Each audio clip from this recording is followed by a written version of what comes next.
اعوذ باللہ من الشیطان اللعین الرجیم بسم اللہ الرحمن الرحیم الحمد للہ وکفی وسلام علی عبادہ الذین اصطفی. درود بھیجیے محمد.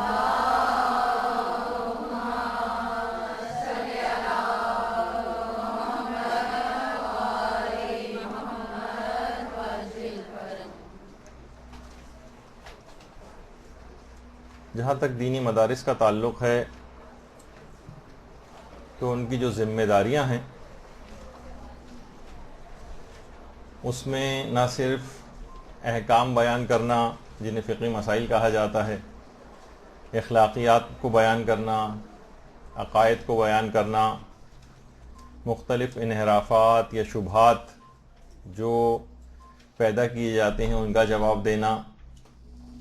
جہاں یہ سب کام ہیں وہاں ایک کام یہ بھی ہے کہ معاشرے میں جو سماجی اور اخلاقی برائیاں پیدا ہو رہی ہیں اس کی نشاندہی کی جائے، لوگوں کو اس کا احساس دلایا جائے اور اس کے سد باب کے لیے اپنا کردار ادا کیا جائے.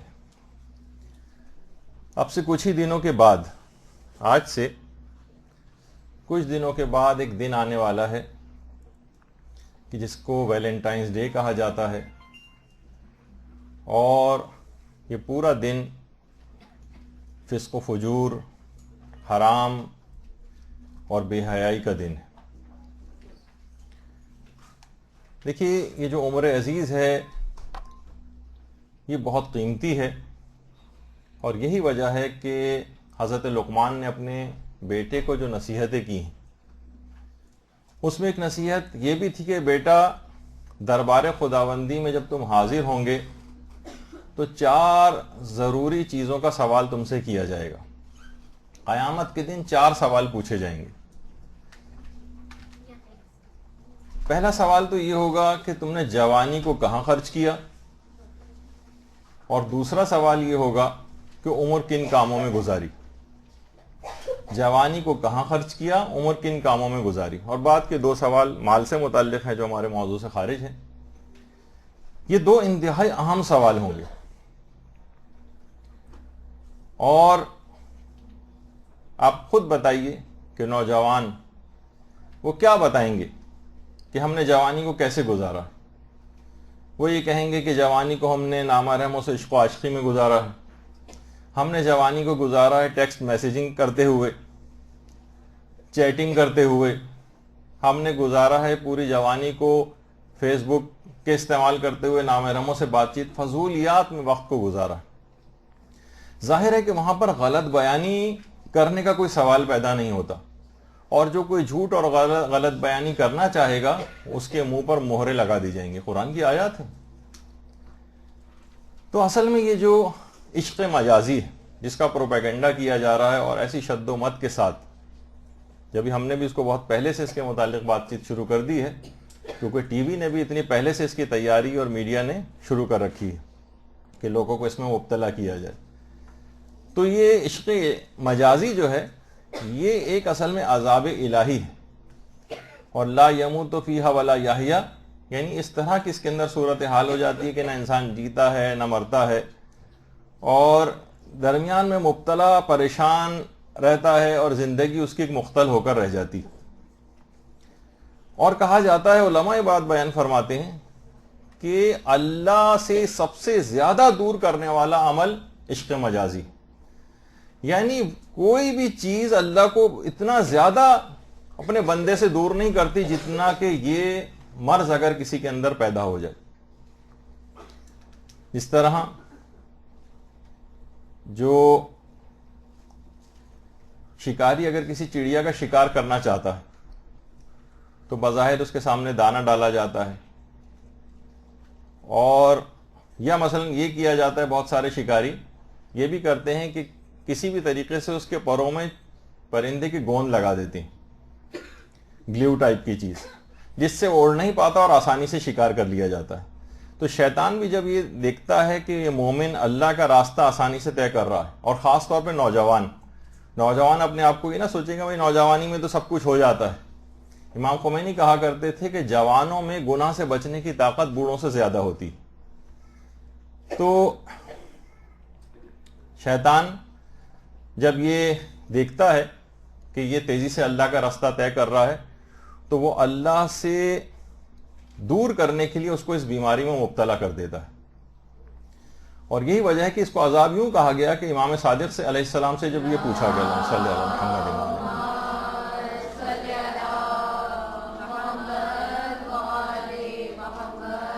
کہ جب ان سے عشق کے متعلق سوال پوچھا تو امام نے فرمایا کہ وہ دل جو ذکر خدا سے خالی ہو جاتا ہے اللہ اس کو غیر خدا کی محبت کا مزہ چکھا دیتا ہے. یعنی اپنی محبت کو اس کے دل سے نکال لیتا ہے جب بھی اس کو اس مرض کے اندر مبتلا ہونا پڑتا ہے. اور ظاہر ہے کہ کسی بھی شخص کے دل میں، کسی بھی شخص کے سینے میں دو دل تو نہیں ہوتے ہیں، ایک ہی ہوگا. اور جب بھی دل کو حرم خدا کہا گیا اس میں کسی غیر کی کوئی گنجائش نہیں ہے اللہ کے علاوہ. علماء فرماتے ہیں کہ جس طریقے سے اگر کوئی ہرا بھرا درخت ہے یا ہرا بھرا کوئی پودا ہے اس کے سامنے اگر آگ جلا دی جائے اس کے قریب تو اس کے تر و تازہ پتے وغیرہ مرجھا جاتے ہیں، پھر برسوں پانی دیا جاتا ہے تو اس میں کہیں جا کر تازگی دوبارہ پیدا ہوتی ہے. اسی طرح سے جتنا بھی اذکار الہی آپ انجام دے لیں، جتنی بھی آپ عبادات انجام دیں، اس سے جو قلب کے اندر آپ کے انوار پیدا ہوتے ہیں، اگر یہ عشق مجازی اس کے ساتھ پیدا ہو جائے تو یہ باطن کو بگاڑ کے رکھ دیتا ہے. اور اس سے جو ظلمت پیدا ہوتی ہے پھر بہت وقت لگتا ہے اس کو دوبارہ اس پرانی نورانیت پر جانے میں. تو جس طریقے سے ابھی آگ کی مثال دی کہ پودے کو ہرا بھرا ہونے میں سالہ سال درکار ہوں گے اس کے بعد جو آگ سے جھلس جائے گا. شہید مطہری یہ فرماتے تھے کہ انسان ہر گناہ کے مقابلے میں اپنے تقوی پہ بھروسہ کر سکتا ہے سوائے یہ جنسیات کے باب کے کہ اس میں تقوی کی طاقت اکثر بے اثر ہو کے رہ جاتی. تو مومن خاص طور پر جیسے کہ ابھی آگے چل کر بھی آئے گا کہ نہیں میری نگاہ پاک ہے، نہیں ہم بالکل جائز اور حلال گفتگو کرتے ہیں، نہیں ہمارا ان سے ایسا کوئی تعلق نہیں ہے، ہماری تو جسٹ صرف ایک فرینڈ شپ ہے، صرف چیٹ ہی تو ہوتی ہے، صرف معمولی سی بات چیت ہی تو ہوتی ہے، کزنس ہی تو ہیں. یہ سب چیزیں کیا ہیں؟ شیطانی دھوکے ہیں، جیسے کہ ابھی آگے چل کر آپ کے سامنے پیش کریں گے کہ کبھی بھی اپنے تقوی پر بھروسہ نہیں کیا جا سکتا. اور شہید مطہری یہ بھی کہتے تھے کہ یہ جو نفسانی عشق ہے یہ فوراً پیدا ہوتا ہے. وہ جو پہلی نگاہ کا جو مسئلہ ہوتا ہے یہ فوری پیدا ہوتا ہے اور فوری نابود ہو جاتا ہے. یہ کوئی قابل اعتماد احساس نہیں. اور اس کے جو دنیاوی اور اخروی نقصانات واقعی اگر ہم اس کو دیکھیں کہ کس طریقے سے رشتوں کے اندر دراڑیں پڑ جاتی ہیں. دیکھیں ٹی وی جو ڈرامے آپ انتہائی شوق کے ساتھ دیکھتی ہیں، کس طرح سے اس کے اندر اولاد کا ماں باپ سے زبان چلانا اپنے اسی مقصد عشق مجازی کے حصول کے لیے کس طرح سے دیکھ کے آپ کو اندازہ ہوتا ہے کہ کس طرح سے چیزیں سکھائی جاتی ہیں. بھائی بہنوں کی کیسے لڑائیاں ہو رہی ہیں اور انسان اپنے قریبی اور سگے رشتہ داروں کو کیسا دشمن سمجھنے لگتا ہے. حتیٰ کہ شوہر و بیوی کے درمیان دراڑیں ڈالنے کے لیے اس قسم کے پروگرام کیے جا رہے ہیں. آپس میں نفرتیں ان کی ہونے لگتی ہیں. ٹی وی کے جو جتنے بھی پروگرامز اور ڈرامے اگر آپ اس لحاظ سے ان کو دیکھیں یہ دماغ میں رکھتے ہوئے کہ یہ کیا آج کل ہو رہا ہے اس طرح سے، تو اس کے اندر آپ کو پھر احساس ہوگا کہ واقعی آج سے آپ جا کر دیکھیے گا کتنے سارے جو ڈرامے ہیں اس کے اندر جو شوہر و بیوی کے تعلقات ہیں ہمیشہ خراب دکھائیں گے، اور اس کے مقابلے میں کوئی پرانا عاشق ان کا جو واپس آ جائے گا اور اس سے جو ہے وہ زیادہ ہمدرد ہوگا، وہ زیادہ خیر خواہ ہوگا. یہ خاص آپ کا دماغ کو بنایا جاتا ہے معاشرے کے. تو یہ تمام چیزیں ایسی ہیں کہ اس انداز سے چیزیں سکھانا انتہا سے زیادہ ایک خطرناک ایک عمل ہے کہ جس کا نتیجہ ہمیشہ سراسر خرابی اور فساد کی طرف جائے گا، جس میں دونوں کی ہلاکت ابدی ہوگی. دیکھیے جب یہی وجہ ہے کہ ان عشقیہ ڈراموں، ان عشقیہ فلموں پہ اربوں خربوں ڈالروں کی سرمایہ کاری ہوتی. آپ بھی بہت آرام سے بیوقوف بن جاتی ہیں، گھنٹوں جو ہے وہ اس میں خرچ ہوتے ہیں. جیسے کہ میں نے کہا کہ شوہر و بیوی سارے ڈرامے تقریباً ایسے ہوتے ہیں کہ جس میں شوہر و بیوی کے آپس میں تعلقات کو خراب دکھایا جاتا ہے. اور پھر خواتین بھی اسی طرح سے لڑنا جھگڑنا سیکھ لیتی ہیں. مرد حضرات بھی ایسے لڑتے جھگڑتے ہیں. ایک ملتا ہے نا کسی جگہ کہ خاتون 4 گھنٹے تک مسلسل اپنے شوہر پر جب چیختی رہیں اور شوہر بالکل خاموش رہا تو آخر میں یہی کہا اس نے کہ تمہاری اس گونگی بدماشی کی وجہ سے گھر جہنم کا نمونہ بنا ہوا ہے. تو چاہے کوئی آدمی خاموش بھی رہے لیکن پھر بھی لڑنے جھگڑنے کا ایک چیز ٹی وی سکھا دیتا ہے. تو شوہر حضرات بھی کوئی کم نہیں ہوتے جو اس سے پہلے وہ اپنی بیوی کو زندگی قرار دے رہے ہوتے ہیں, اپنی تھوڑی دیر بعد ہی یہ کہہ رہے ہوتے ہیں کہ لعنت ہے ایسی زندگی پر. تو بہرحال یہ تمام چیزیں ایسی ہیں کہ یہ سب چیزیں ٹی وی سکھا رہا ہے. 14 فروری یہ آنے والا ہے دن, یہ دن منایا جائے گا, اور جو اس کی تاریخ بھی بتائی جاتی ہے وہ یہ ہے کہ ایک بادشاہ تھا, رومن بادشاہ کلاڈیس. وہ یہ سمجھتا تھا کہ میرے جو فوجی ہیں وہ اسی عشق و عاشقی کی وجہ سے یا شادیاں کرنے کی وجہ سے یہ بار بار شکست کا شکار ہو جاتے ہیں. تو اس نے شادی کرنے پر پابندی لگا دی. تو اس زمانے میں ایک عیسائی مبلغ تھا جس کا نام تھا سینٹ ویلنٹائن. اس نے باقاعدہ بغاوت کی, بادشاہ نے اس کو گرفتار کیا اور 14 فروری کے دن اس کے قتل کا حکم جاری ہوا اور وہ قتل ہو گیا. عیسائی پوپ نے 14 فروری کے اس دن کو اس کے نام سے موسوم کر دیا. پھر اس دن کو منایا جانے لگا, البتہ اب سے 10-15 سال پہلے تک اس کا کوئی وجود یہاں پر نہیں تھا, کسی نے سنا بھی نہیں تھا اس قسم کو کوئی نام. تو اس کے بعد پھر آہستہ آہستہ جب اس کے یعنی ان کو فائدے نظر آئے اپنے تئیں, یعنی لوگوں کو بگاڑنے کے اعتبار سے, تو باقاعدہ ایک پوری انڈسٹری بن گئی. اب تو اس کے پیچھے پیسے کا بھی بہت بڑی انوالومنٹ ہے.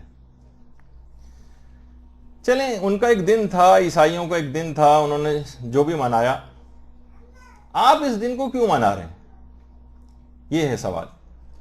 دیکھیے بہت بڑی چیز ہے کفار اور اغیار کی ثقافت کا فروغ. یہ ایک ایسا معاملہ ہے کہ جس کے اندر باقاعدہ علماء نے فتاوے جاری کی ہیں, اور کتنے ہی ایسی چیزیں ہیں کہ اگر کفار, اغیار اور اجانب کی ثقافت کا فروغ شمار ہوتا ہو تو اس کو, ان چیزوں کو حرام بھی قرار دیا ہے. بہت سارے فقہی مسائل کے اندر اس قسم کے فتاوے آتے ہیں. تو اگرچہ جیسے ٹائی پہننا, بہت سارے علماء کے نزدیک جائز ہے ٹائی پہننا, لیکن جو علماء حرام قرار دیتے ہیں یا احتیاط واجب لگاتے ہیں اس میں, جیسے مثلا آیت اللہ خامنئی, ان کے بھی فتووں کی جو اساس ہے اس کے اندر ایک یہ بھی ہے کہ اس سے اغیار اور اجانب یعنی کفار کی ثقافت کا فروغ ہوتا ہے. اور دیگر مراجع نے خیر اجازت بھی دی ہے, کیونکہ اب یہ براہ راست ٹائی پہننا یعنی ایسا نہیں کہ کوئی اس کو کافروں کا شعار سمجھے, یعنی اتنی زیادہ رائج ہو گئی تو ایک الگ بات ہو گئی. لیکن بہرحال یہ ثقافت کا فروغ یہ بہت اہم چیز ہے. اور آپ کی اپنی دیکھیے وہ جو ہیں آپ کی کسی چیز کو اڈاپٹ نہیں کرتے, لیکن ظاہر ہے جو شکست خوردہ یا مفتوحہ قومیں ہوتی ہیں وہ اسی طرح سے جو وہاں سے چیز فیڈ کر دی جائے اس کے اوپر مینوان عمل کرنے لگتی ہیں. یہی وجہ ہے کہ باقاعدہ اس کے خلاف فتاوے دیے گئے ہیں, اور باقاعدہ رہبر معظم کے کتنے اقوال ہیں نوجوان نسل کے لیے کہ سب سے زیادہ خطرہ اگر کسی چیز سے ہو سکتا ہے تو وہ مغربی ثقافتی الغار ہے. نوجوانوں کو اس سے بہت ہوشیار رہنا چاہیے.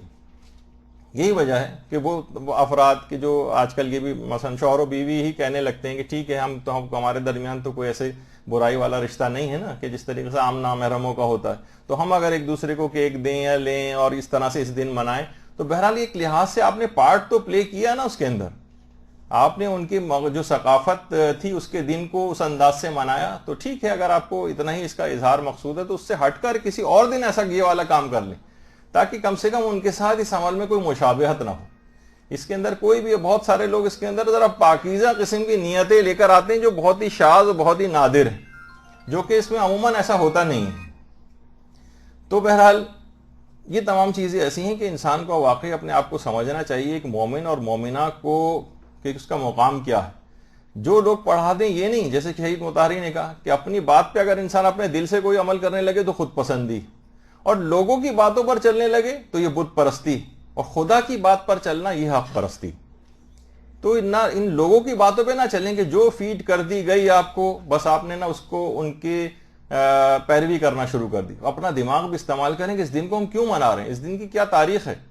یہ فسق و فجور کا دن ہے, یہ حرام کاری کا دن ہے. اس دن کو اس طور پہ منانا اور زبردستی اس میں کوئی بھائی بہن کی محبت اور اماں ابا والی محبت کو لے کے آنا, یا شوہر و بیوی کے جو محبت ہے اس کو اس کے اندر نتھی کر دینا, جو کہ معاشرے کے اندر اس لحاظ سے اس دن کے حوالے سے کہیں پائی نہیں جاتی.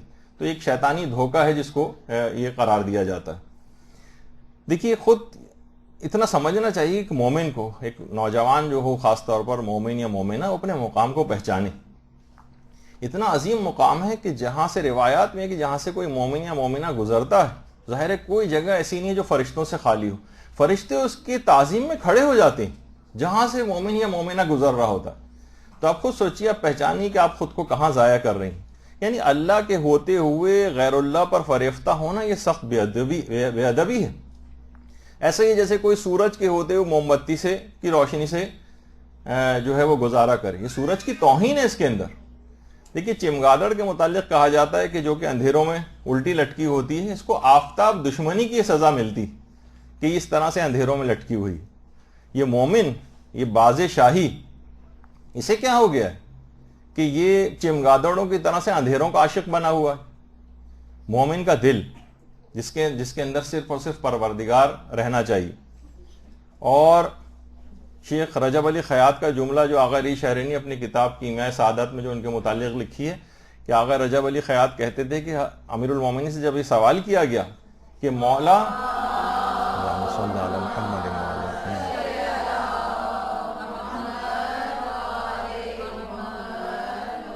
کہ آپ اس بلند مرتبے پہ کیسے فائز ہوئے، تو آپ نے فرمایا کہ میں دل کے دروازے پر آ کر بیٹھ گیا اور خدا کے علاوہ کسی کو راہ نہ دی. یہ امیر المومنین کا، یعنی ہمارے لیے اسوہ حسنہ ہے، جو پیروی ہمیں جن کی کرنا ہے، ان کا یہ خیال. تو مومن کا دل کہا جاتا ہے کہ یہ لکڑی کے ترازو کی طرح سے نہیں ہونا چاہیے، اس میں لکڑی تولی جاتی کہ پاؤ دو پاؤ اس کے اندر ڈال بھی دیں تو ہلتا تک نہیں ہے، اس کے ترازو کا کانٹا تک اپنی جگہ سے حرکت نہیں کرتا. مومن کا دل تو سونے کے ترازو کی طرح سے ہونا چاہیے جو سانس لینے سے بھی ہل جاتا ہے. یعنی جہاں کوئی حرام خوشی آئی اس کے دل کو کانپ جانا چاہیے. یعنی مومن کا دل کسی لکڑی کے ترازو کی طرح سے بے حس نہیں ہونا چاہیے کہ گناہوں کی جتنی بھی حرام لذتیں وہ درآمد کرتا رہے، اس پہ کوئی اثر ہی نہ ہو. کہا جاتا ہے نا کہ ہرن کی ناف میں جب مشک پیدا ہو جاتا ہے، خوشبو، تو وہ سوتا نہیں اور کھڑے کھڑے اونگ لیتا ہے، ڈرتا ہے کہ کہیں میرا کوئی مشک چرا کر نہ لے جائے.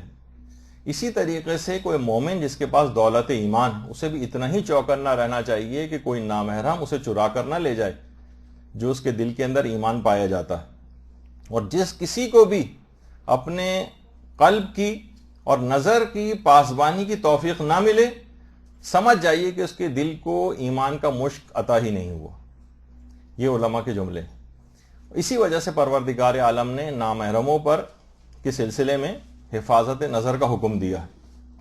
مردوں کو سب سے پہلے حکم قل للمؤمنین یغضوا من ابصارہم ویحفظوا فروجہم، یعنی مومنین کو حکم ہے کہ صاحبان ایمان، اے رسول صاحبان ایمان سے کہہ دیجئے کہ اپنی نگاہوں کو نیچا رکھیں.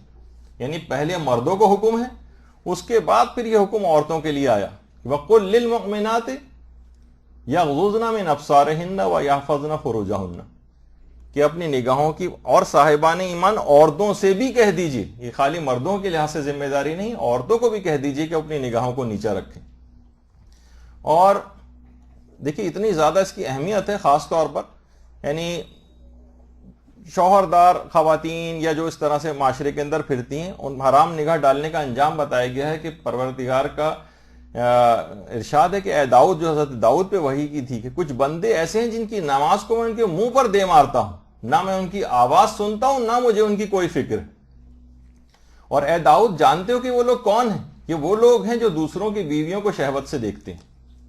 یعنی کتنی سخت اس کے اندر تمام احادیث کے اندر اس قسم کی باتیں آئی ہیں، لیکن انسان عام طور پر ٹی وی میں آپ ظاہر دیکھتی ہیں کتنی ایسی خواتین جو اس انداز سے تیار ہو کے آئی ہوتی ہیں، زیادہ تر شوہردار ہوتی ہیں.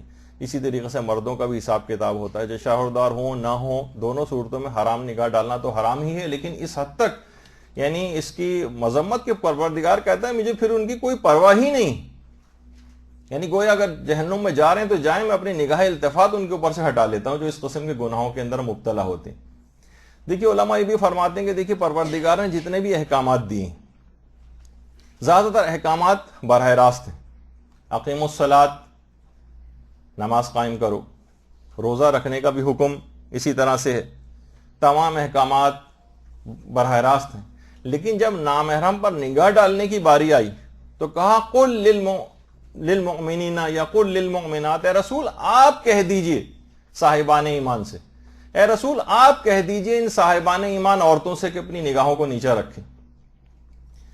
علماء بیان فرماتے ہیں کہ جس طریقے سے ایک باحیا باپ وہ خود نہیں کہتا بہت سی باتیں اپنی اولاد سے، بلکہ اپنی کسی دوست سے کہتا ہے میرے بیٹے کو سمجھا دو کہ یہ بے شرمی کا کام نہ کرے، تو اسی طریقے سے رب العالمین وہ بہت ہی باحیا اور انتہا سے زیادہ غیرت مند ہے، کسی کو حد اور انتہا نہیں۔ تو اس نے بھی یعنی کمال ہے اس کا کہ اس نے اس انداز سے پیغمبر کے تھرو ہی آپ کو یہ حکم جو ہے وہ دلوایا، جس طریقے سے ایک باحیا اور غیرت مند باپ براہ راست بہت سی باتیں نہیں کہہ پاتا۔ تو علماء یہ فرماتے ہیں کم سے کم یہ جو اس طرح کی جو معرفت ہے یہ کسی بچے سے ہی سیکھ لیں، کہ جب بچے کو جب کوئی اجنبی کوئی ٹافی دیتا ہے تو بچہ باپ کی طرف دیکھتا ہے کہ میں اس کو لوں یا نہ لوں، جب باپ کی طرف سے کوئی اشارہ مثبت پاتا ہے تو اس سے لے لیتا ہے۔ تو شیطان کی بھی پوری کوشش یہی ہوتی ہے کہ نامحرموں ایسی عورتوں کو مثلا آپ کے سامنے تیار کر کے لے کر آتا ہے ٹافی کے طور پر۔ یہی وجہ ہے کہ جو آخری زمانہ ہے، امیر المومنین فرماتے ہیں کہ آخری زمانہ، درود بھیجیے محمد صلی اللہ علیہ وسلم،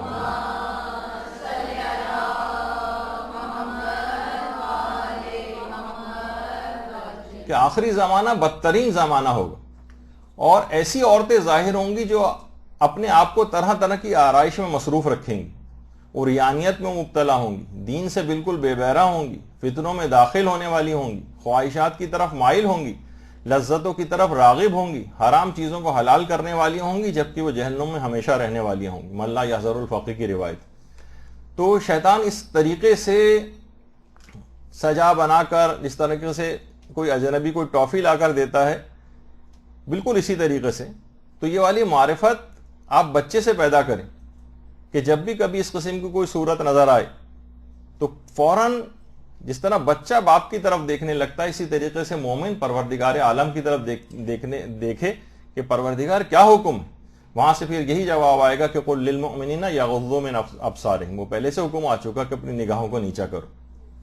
یعنی افسوس کی بات ہے کہ بچہ تو اتنا سمجھدار ہو اور اتنا تابعدار ہو کہ اپنے باپ کی بات مانے، اور مومن جو ہے وہ خدا کے احکامات کو نظر انداز کرے۔ یہ بھی کہا جاتا ہے کہ دیکھیے ہم شیر سے کتنا زیادہ ڈرتے ہیں۔ جو سورہ حاقہ کی یہ آیت ابھی پیش کرتا ہوں کہ شیر جب دہاڑتا ہے تو زمین ہل جاتی، سوچیے آخرت میں جو اللہ کی ڈانٹ ہوگی سورہ حاقہ میں، خذوہ فغلوہ ثم الجحیم صلوہ، اس کو اب اسے پکڑ لو اور گرفتار کر لو اور اس کو جہنم میں جھونک دو۔ جب یہ آواز یعنی خود انسان تصور کرے کہ جب یہ آواز آئے گی قیامت کے دن تو کتنی ہولناک آواز یہ ہوگی۔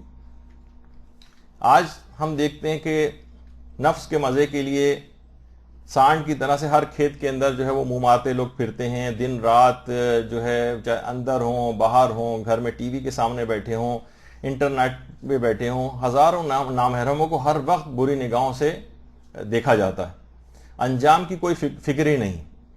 دیکھیے یہ بات بھی کہی جاتی ہے کہ اہل دل جو افراد کہا جاتا ہے نا، وہ ہمیشہ اللہ کے عاشقوں کو اہل دل کہا جاتا ہے۔ جو فانی نامحرموں کے اوپر مرتے ہیں ان کو کبھی بھی اہل دل نہیں کہا جاتا۔ جیسے کہ دیکھیے مکھی کے بھی پر ہوتے ہیں، مکھی پروں والی، لیکن مکھی کے پر ہونے کے باوجود اس کو پروانہ نہیں کہا جاتا پروں والا، بلکہ پروانے کو کہا جاتا ہے۔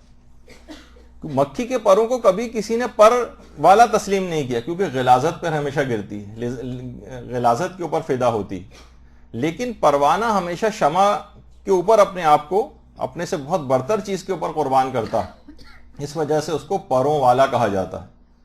اس طرح کہا جاتا ہے نا کہ حضرت ابراہیم علیہ السلام نے جب سورج کو اور چاند کو غروب ہوتے دیکھا تھا، جو سورہ انعام کی آیات بھی ہیں کہ جب غروب ہوتے دیکھا فلما افلا قال لا احب الافلین، کہ ہم فنا ہونے والوں سے محبت نہیں کرتے۔ تو علماء یہ بات بیان فرماتے ہیں کہ جو باز بادشاہ کی کلائی پر رہتا ہو وہ زمین پر رینگنے والے کیڑوں کے شکار کو اپنی توہین سمجھتا ہے، اور یہ صرف مردہ پرست گدھ ہوتے ہیں جو فانی اجسام سے چمٹے رہتے ہیں۔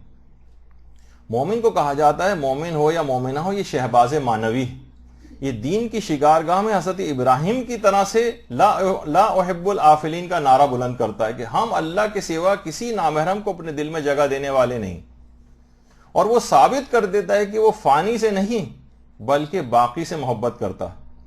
یہی وجہ ہے کہ کتنے ہی افراد آپ دیکھتے ہیں، خود اپنی حالتوں پر اگر ہم غور کریں کہ اتنے مستحبات بھی انجام دیتے ہیں، اتنے اذکار الہی انجام دیتے ہیں، کتنی دعائیں ہم پڑھتے ہیں، زیارات بھی کر کے آ گئے ہیں، حج بھی کرتے ہیں، عمرے بھی کرتے ہیں، اس کے باوجود کولو کے بیل کی طرح سے ایک ہی جگہ گھومتے رہتے ہیں اور روحانیت میں 1 انچ بھی اضافہ نہیں ہوتا۔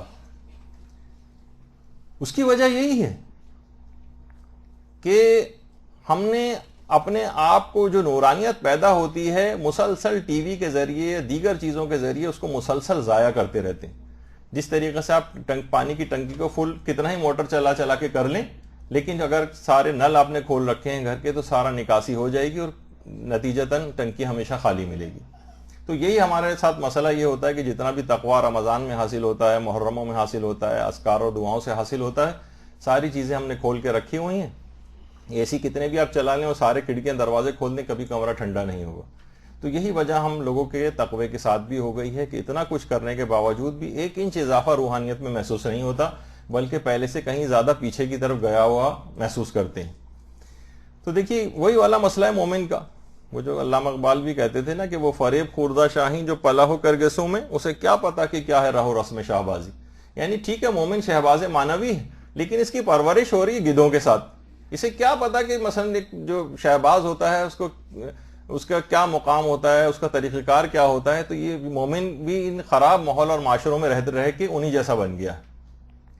تو دیکھیے جو لفظ کہا جاتا ہے نا کہ عشق کا لفظ، یہ جو بہت زیادہ آپ ٹی وی کے اوپر آپ سنیں گے اور ایک طوفان بدتمیزی برپا ہوگا، لغت کے اعتبار سے تو ظاہر کہا جاتا ہے اس کا محبت کا جو بلند ترین درجہ ہے اس کو کہتے ہیں۔ البتہ صوفیہ نے اس سلسلے میں ایک گمراہ کن نظریہ پیش کیا تھا کہ المجاز و قنطرۃ الحقیقہ، یعنی عشق حقیقی جو پروردگار کا عشق ہے اس کو دل میں پیدا کرنے کے لیے ضروری ہے کہ انسان اس دنیا میں کسی سے عشق مجازی کرے۔ یہ باقاعدہ گمراہ کن نظریہ صوفیہ نے اس کو باقاعدہ پھیلایا اور سخت ترین اس کی علماء کی طرف سے مذمت بھی ہوئی۔ تو بہرحال لغت کے اعتبار سے تو شدید محبت کو کہا جاتا ہے، اور ایک پودا ہے جس کو ایک بیل ٹائپ کا جسے عشق پیچا کی بیل کی، جو درخت کو اس طرح سے لپیٹ لیتی ہے کہ درخت کی جو سمجھیں ایک لحاظ سے ہم عام زبان میں کہیں کہ تنفس کی راہ کو بند کر دیتی ہے اور اسے زرد کر دیتی ہے۔ اسی وجہ سے جو عبادت الہی کے عاشق ہوتے ہیں وہ بھی اسی طریقے سے خوف الہی سے اور عبادت کر کر کے اسی طرح سے زرد نظر آتے ہیں۔ تو بہرحال قرآن میں اللہ کے لیے حب کا لفظ استعمال ہوا ہے یا محبت کا لفظ استعمال ہوا ہے، جبکہ لفظ عشق کو قرآن نے کسی بھی جگہ ویسے ذکر نہیں کیا۔ احادیث میں کچھ میں آیا ہے، البتہ قرآن نے اس کو ذکر نہیں کیا۔ اور اہل لغت جو کہ عام طور پر کہتے ہیں کہ اس سے مراد شدید محبت ہے، تو قرآن نے بھی شدید محبت کا لفظ تو استعمال کیا لیکن اس کو عشق کے لفظ سے نہیں بدلا۔ مثلا جو قرآن کی آیت آئی ہے کہ والذین آمنوا اشد حبا للہ، کہ صاحبان ایمان اللہ کی محبت میں شدید ہوتے ہیں۔ تو یہاں بہت آرام سے یہ بات کہی جا سکتی تھی کہ اللہ کے عاشق ہوتے ہیں، لیکن اس لفظ کو پروردگار عالم نے یہاں اشد حبا للہ کا تو لفظ استعمال کیا ہے، لیکن یہاں اس کو عشق سے نہیں بدلا ہے۔ اس لیے بہت سے اہل علم حضرات کہتے ہیں کہ اللہ کے لیے اس لفظ کو استعمال کرنا قبیح ہے، کیونکہ اس کا زیادہ تر رجحان عشق مجازی کی طرف ہوتا ہے کہ جس کے اندر عام طور پر حرام رجحانات جو ہیں وہ پیدا ہوتے ہیں۔ اور ایک وجہ شاید یہ بھی ہے کہ جو لفظ عشق ہے یہ غیر متوازن جو کیفیت ہوتی ہے اس کے اوپر دلالت کرتا ہے، یعنی جس میں انسان ہوش و حواس جس کے جاتے رہتے ہیں، جبکہ اللہ کے بندے جو ہوتے ہیں وہ کمال محبت میں حدود جو شریعت کی جو حدود ہیں اور قواعد ہیں اس سے ذرا سا بھی اختلاف نہیں کرتے، اور ہر حال میں یعنی ان کے ایسے ہوش و حواس نہیں جاتے کہ جس میں شریعت ہی مختل ہو کے رہ جائے اور اس پر عمل نہ ہو سکے۔ یہی وجہ ہے کہ جو واقعہ کربلا میں نہیں ملتا کہ انہوں نے پوچھا تھا کہ ہم خیموں میں جل کر مر جائیں، یعنی اس وقت بھی حالانکہ کمال عشق خداوندی پایا جاتا تھا، لیکن اس وقت بھی ایک حکم شریعت کی پاسداری کے لیے والا سوال پوچھا گیا کہ خیموں میں جل کے مر جائیں یا باہر آ جائیں۔ کتنے اصحاب کے متعلق ملتا ہے کہ حالت جنگ میں شدید پیاس کا عالم تھا، زخمی بھی تھے، لیکن جب پانی دیا جاتا تھا اور پانی منہ میں لگتے ہی خون نکل کے پورا آلودہ ہو جاتا تھا تو اس پانی کو پھینک دیتے تھے، کیونکہ خون آلود پانی جو ہے وہ پینا حرام ہے. یعنی وہاں پر بھی اس کمال عشق خدا پروردگار کا اور محبت رکھنے کے باوجود بھی جو شریعت کے قواعد ہیں ان کی خلاف ورزی نہیں کی، کیونکہ ذرا سا بھی تجاوز ہو جائے تو اس میں سوء ادب کا احتمال ہوتا ہے اور گمراہی میں پڑنے کا قوی اندیشہ ہوتا ہے. اور اس کی کتنی مثالیں بھی ہیں جو ذرا محبت میں اپنے تئیں محبت میں آگے بڑھ گئے. آپ دیکھیے نصارہ حضرت عیسیٰ کو خدا کا بیٹا بنا ڈالا. بہت سے محبان اہل بیت جو کہتے ہیں کہ ہم عشق اہل بیت کے اندر بہت زیادہ آگے چلے گئے ہیں، تو وہ مسئلہ یہ ہوتا ہے کہ اتنے آگے بڑھ جاتے ہیں کہ وہ غالی اور مفوضہ بن جاتے ہیں. تو اس وجہ سے غیر متوازن قسم کی اس میں کیفیت ہو جاتی ہے، جس کو اسلام نے پسند نہیں کیا، بلکہ محبت کا شدید جذبہ تو کہا قرآن نے، لیکن اس انداز میں جو کہ مستعمل ہے غلط معنوں میں اور صرف غیر اللہ کے لیے عام طور پر زیادہ تر اس لفظ کا انتخاب ہوتا ہے کہ شاید اس وجہ سے بھی قرآن نے اس کو استعمال نہیں کیا. اچھا، اب اس کے بے تحاشا شدید نقصانات بھی. دیکھیے، خاص ایک ڈسٹنس محرم اور نامحرم کے درمیان اسلام نے رکھا ہے، اور ان کے درمیان جو توازن ہے اور جو حد فاصل وہ پردہ ہے. ان میں سے اگر کوئی شخص بھی ذرا سا بھی آگے بڑھے گا تو آپ دیکھ رہے ہیں کہ اس میں فوراً اس کا بیلنس آؤٹ ہو جائے گا اور دونوں نیچے گریں گے. تو اسلام نے یہ سمجھیں کہ جس کے اوپر یہ تختہ رکھا ہوا ہے، یہ پردے اور حجاب، یہ فقہی قوانین ہیں، یہ جو خاص ڈسٹنس ان کے درمیان رکھا ہے، اگر اس ڈسٹنس کو ذرا سا بھی کوئی کراس کرنے کی کوشش کرے گا اور ایک شخص بھی اس میں آگے بڑھے گا تو اس کا نتیجہ دونوں کی ہلاکت کی صورت میں ہوگا. تو یہ سب چیزیں ایسی ہیں کہ اس سے بے پناہ نقصانات. نوجوانوں کو دیکھ لیں، ان کی پڑھائیاں تباہ و برباد ہو جاتی ہیں، ان کی زندگیاں مختل ہو کے رہ جاتی ہیں. جبھی وہ غالب بھی کہتے تھے کہ عشق نے غالب نکمہ کر دیا، ورنہ ہم بھی آدمی تھے کام کے وغیرہ، جو کہ آپ سنتی ہیں.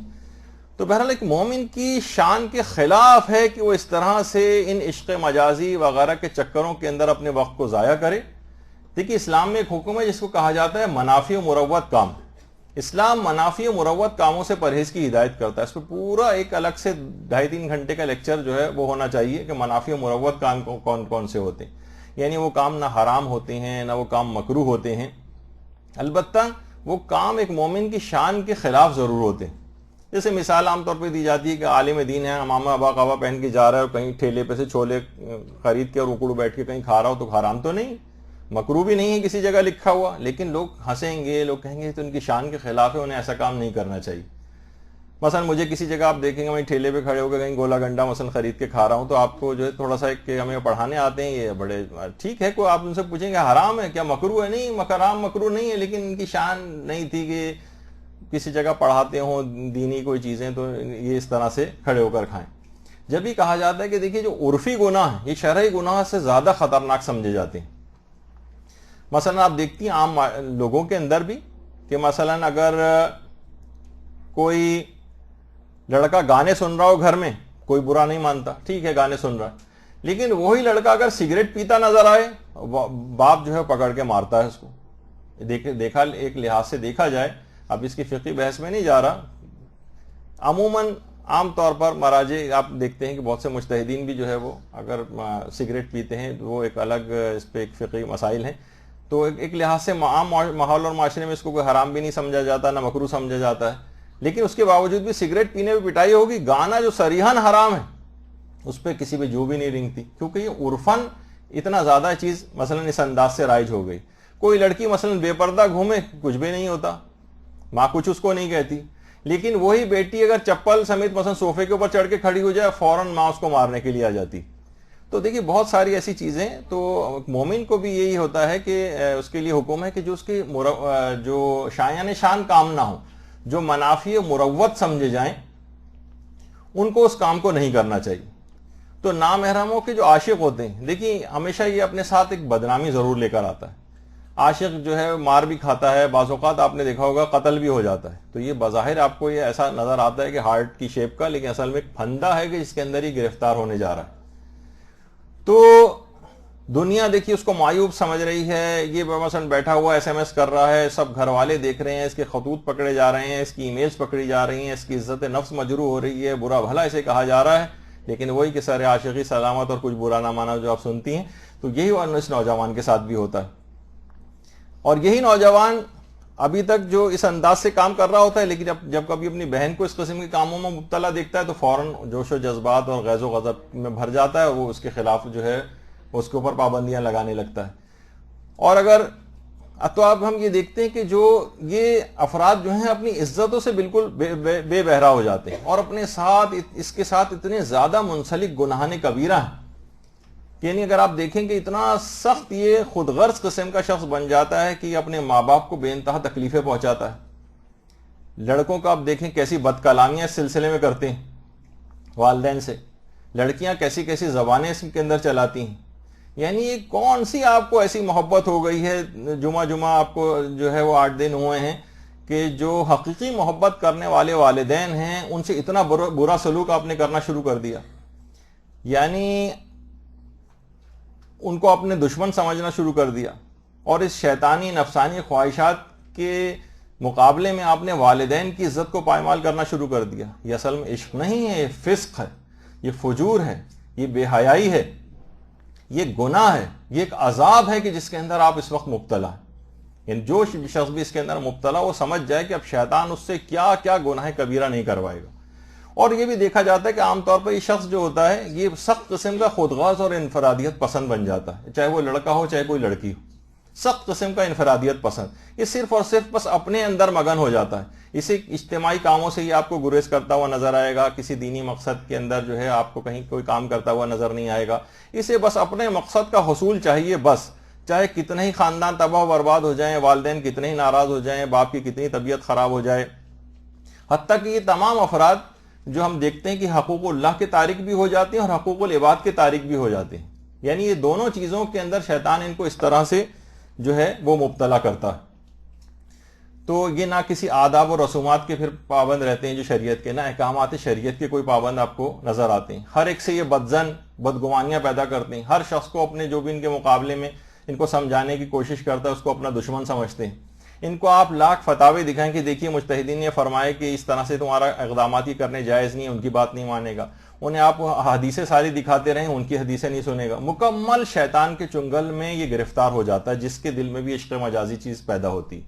والدین کا نافرمان یہ نہیں ہوتا، والدین اس کو سمجھا رہے ہوتے ہیں کہ دیکھو بیٹا پڑھائی کر لو، وہ نہیں سن رہا ہوتا، دیکھو فون پہ اتنی دیر بات مت کرو، ان کی بات نہیں سن رہا ہوتا، رات کو جلد سونے کی تاکید کرتے ہیں، نہیں سنتا نہ یہ سنتی، تو ان کو سخت اذیتوں میں مبتلا کرتا ہے، بد کلامیاں کرتا ہے، جھڑکتا ہے۔ قرآن نے جن کے متعلق کہا ہے کہ ان کو اف تک بھی نہ کرنا، ان کے سامنے چیخ چیخ کر باتیں کر رہا ہوتا ہے۔ غرض ایک گناہان کبیرہ کی ایک سیریز ہے، یعنی اللہ اس سے ناراض ہو جائیں اس کو پرواہ نہیں ہے، رسول ناراض ہو جائیں پرواہ نہیں ہے، امام ناراض ہو جائیں پرواہ نہیں ہے، والدین رشتہ دار ناراض ہو جائیں پرواہ نہیں ہے، یہ سب کو ناراض کر کے اپنی شہوت اور اپنی شیطانیت کو جو ہے وہ صرف مد نظر رکھتا ہے، باقی سب کی مخالفت کرتا ہے۔ شیطان صرف اسی کے اوپر اس کو نہیں چھوڑتا ہے، ایک کے بعد ایک نئے نئے گناہوں میں مبتلا کرتا ہے، پھر ظاہر ہے کہیں اس کو ناکامی کا سامنا کرنا پڑتا ہے، اپنی راہ میں کچھ لوگ مزاحم اس کو نظر آتے ہیں، اب یہ حرام موسیقی کی طرف بھی مائل کر دیتا ہے، اب یہ حزنیاں گانے شروع کر دے گا سننا اور اس قسم کے اور موسیقی شروع کر دے گا۔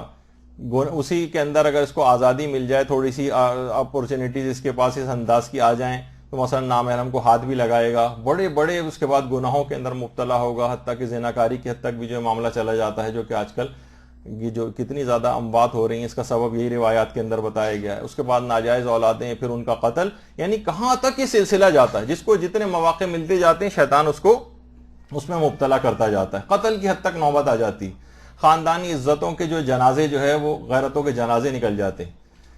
تو اچھا یہ سب جو اس انداز سے اگر یہ اپنا مقصد حاصل بھی کر لیں اور بعض اوقات اس کے اتنے زیادہ گناہوں کو انجام دینے کے بعد یہ شادی بھی کر لیں آپس میں، تب بھی ہم دیکھتے ہیں کہ آئندہ آنے والی زندگی میں رشتہ داروں کی نگاہ میں ان کی کوئی عزت نہیں ہوتی۔ ٹھیک ہے خاموش ہو جائیں گے رشتہ دار، لیکن اس کے بعد بھی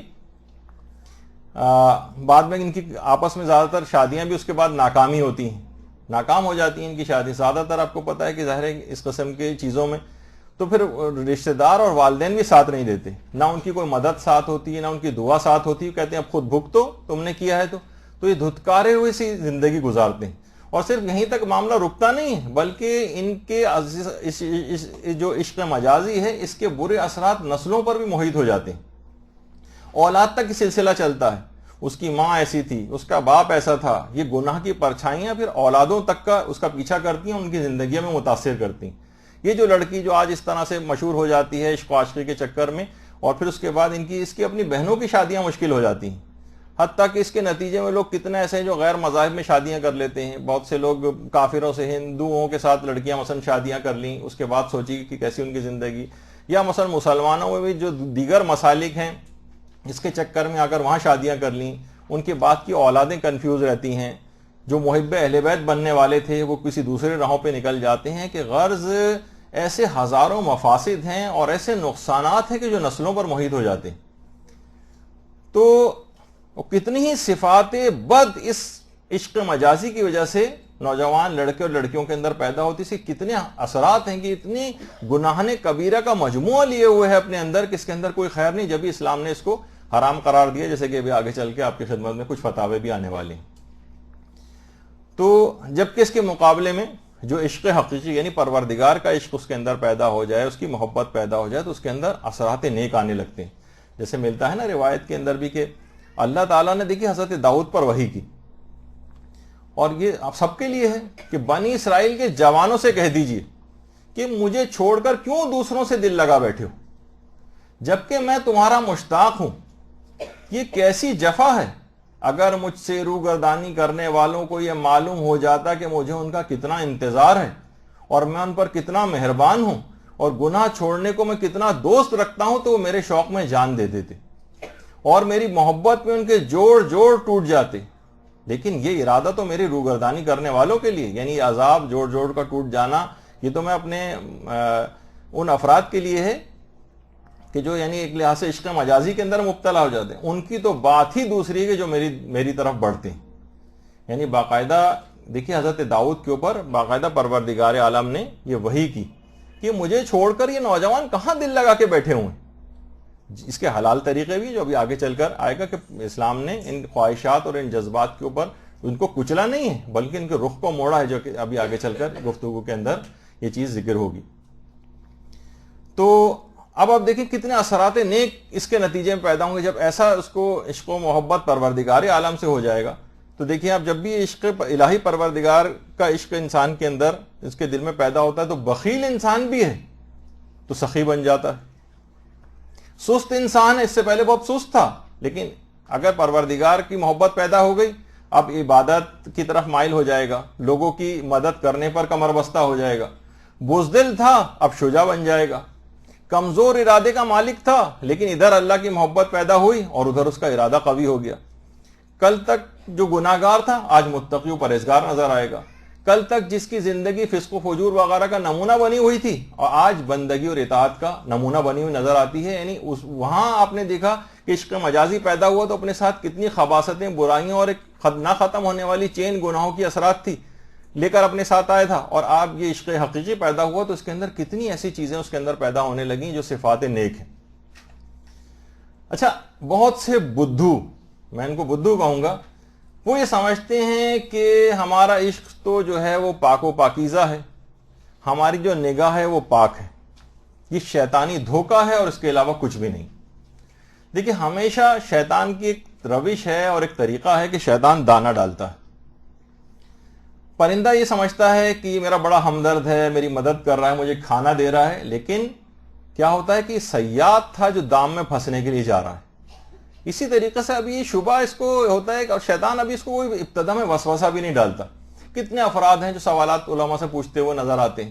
ہم دیکھتے ہیں کہ نہیں ہمارا ارادہ بالکل پاک ہے، ہم تو صرف اپنے کالج اور اس کی بات کر رہے ہیں، ہم پڑھائی کی بات کر رہے ہیں، ہم دینی ڈسکشن کی بات کر رہے ہیں، ہم فلاں چیز کی بات کر رہے ہیں، کوئی دور دور تک ہمارا بھی. تو شیطان اس وجہ سے کہ شیطان اتنا بیوقوف نہیں کہ ابتدا سے ہی آپ کو اس میں ڈال دے، وہ دانہ ڈالے گا اور بالکل وسوسہ بھی نہیں ڈالے گا آپ کے اندر کسی بھی برائی کا. اور جب آپ بے پرواہ ہو جائیں گے، لاپرواہ ہو جائیں گے تو اس کے بعد پھر حملہ کرے گا. یہی وجہ ہے کہ آیت اللہ وحید خراسانی یہ فرماتے ہیں کہ بعض اوقات ایسا ہوتا ہے کہ شیطان کو کوئی بڑا حملہ کرنا ہوتا ہے نا تو یہ 20 سال تک وسوسہ تک نہیں ڈالتا ہے. اسے معلوم ہے کہ ابھی میں نے اس کو وسوسہ ڈالا تو یہ مومن بدک جائے گا، اسے مانوس کرو پہلے. ٹھیک ہے ابھی نا پاک و پاکیزہ بات چیت کرے گا، دینی بات چیت کرے گا، دینی ڈسکشن کرے گا، کوئی بات نہیں، کلاس فیلو ہی تو ہیں، عمومی بات چیت کر لیتے ہیں، رشتہ دار ہیں، کزنس ہیں، کوئی گناہ کی بات نہیں، سارے بہن بھائی تو ہیں، ایک ہی خاندان کے چچا زاد ماموں زاد. تو یہ اس طرح سے ابتداً ایسا کرتا ہے کہ یہ آپس میں مانوس ہو جائیں اور یہ بے پرواہ بھی ہو جائیں اپنی اس نیت سے، اور پھر اچانک سے ایسا ان کے اوپر وار کرے گا کہ ساری ریاست کا جو ہے جو آپ نے اس دوران کی تھی اور بالکل بے پرواہ ہو گئے تھے شیطان کے حملے سے، بالکل ہتھیار ڈال دے گا۔ تو دیکھیے اس میں ایک ہی حل علماء نے بتایا ہے کہ جتنے بھی مقدمات گناہ ہیں ان سے انسان دوری اختیار کرے، اس راہ ہی پر نہ جائے۔ ایک دفعہ کسی کلاس میں نے پہلے آپ کی جو ابتدائی کلاسز تھیں پچھلے گروپس کی، اس میں بھی ایک بات بتائی تھی کہ 2 فلمیں پاکستان میں ایک زمانے میں آئی تھیں، اللہ اکبر اور سبحان اللہ، بہت عرصہ پہلے۔ اس میں خانہ کعبہ تھا اور کوئی عورت کو بے حجاب نہیں دکھایا گیا تھا، حج وغیرہ کی اس کے اندر چیزیں تھیں، اور بالکل پاکیزہ فلم، نہ اس کے اندر کوئی موسیقی تھی نہ کچھ تھا۔ تو یہ 2 فلمیں جب سینما میں لگیں تو لوگوں نے علماء سے پوچھا کہ اب ہم کیا کریں، ان کو دیکھنے جائیں، اس میں تو کوئی حرام چیز ہی نہیں ہے۔ علماء نے کہا کہ جو افراد اب تک کبھی سینما نہیں گئے وہ اس جائز فلم کو دیکھنے کے لیے بھی نہ جائیں، اور جو اکثر حرام فلمیں دیکھنے کے لیے سینما جاتے ہیں وہ اس فلم کو دیکھنے ضرور جائیں۔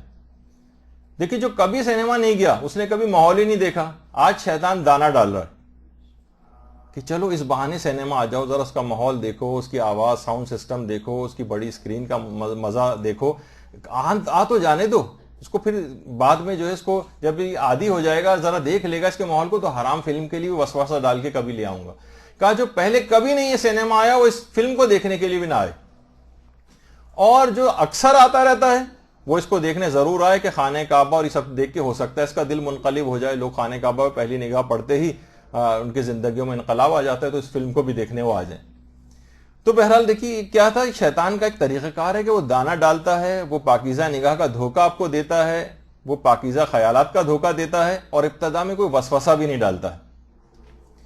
یہی وجہ ہے کہ علماء عام طور پر نوجوان پوچھتے بھی ہیں کہ ہمیں مثلا ٹیوشنز، نامحرموں کی ٹیوشن پڑھانے کو مل رہی ہوتی ہے اور ہمارا کوئی گناہ کا ارادہ نہیں ہوتا، ان کو بھی علماء مشورتاً منع کرتے ہیں۔ ویسے تو ایک ویسا جواب دیا جاتا ہے عام طور پر کہ اگر کوئی حرام نہ ہو، کچھ نہ ہو اس طرح کے، لیکن اس میں حرام میں مبتلا ہونے کے کبھی کم سے کم نگاہ ڈالنے کے، اس کے اندر حرام میں مبتلا ہونے کے قوی امکانات ہوتے ہیں اور بات اس سے آگے بھی جا سکتی۔ یہی وجہ ہے کہ دیکھیے اس کا کوئی وجود کہیں پایا نہیں جاتا۔ یہی وجہ ہے کہ علماء کہتے ہیں کہ کیوں آخر پیغمبر نے اپنے نابینا اصحاب سے اپنے ازواج کو پردہ کروایا تھا۔ آج بھی آپ دیکھیں کتنے ایران کے اندر یعنی جو بہت سی باحجاب خواتین پروگراموں میں لایا جاتا ہے کہ یعنی نابینا ہیں لیکن انتہا سے زیادہ حجاب مثلا کیا ہوا ہے۔ کیوں حضرت زہرا سلام اللہ علیہ جو تھیں، اللہم صلی علی محمد و علی محمد،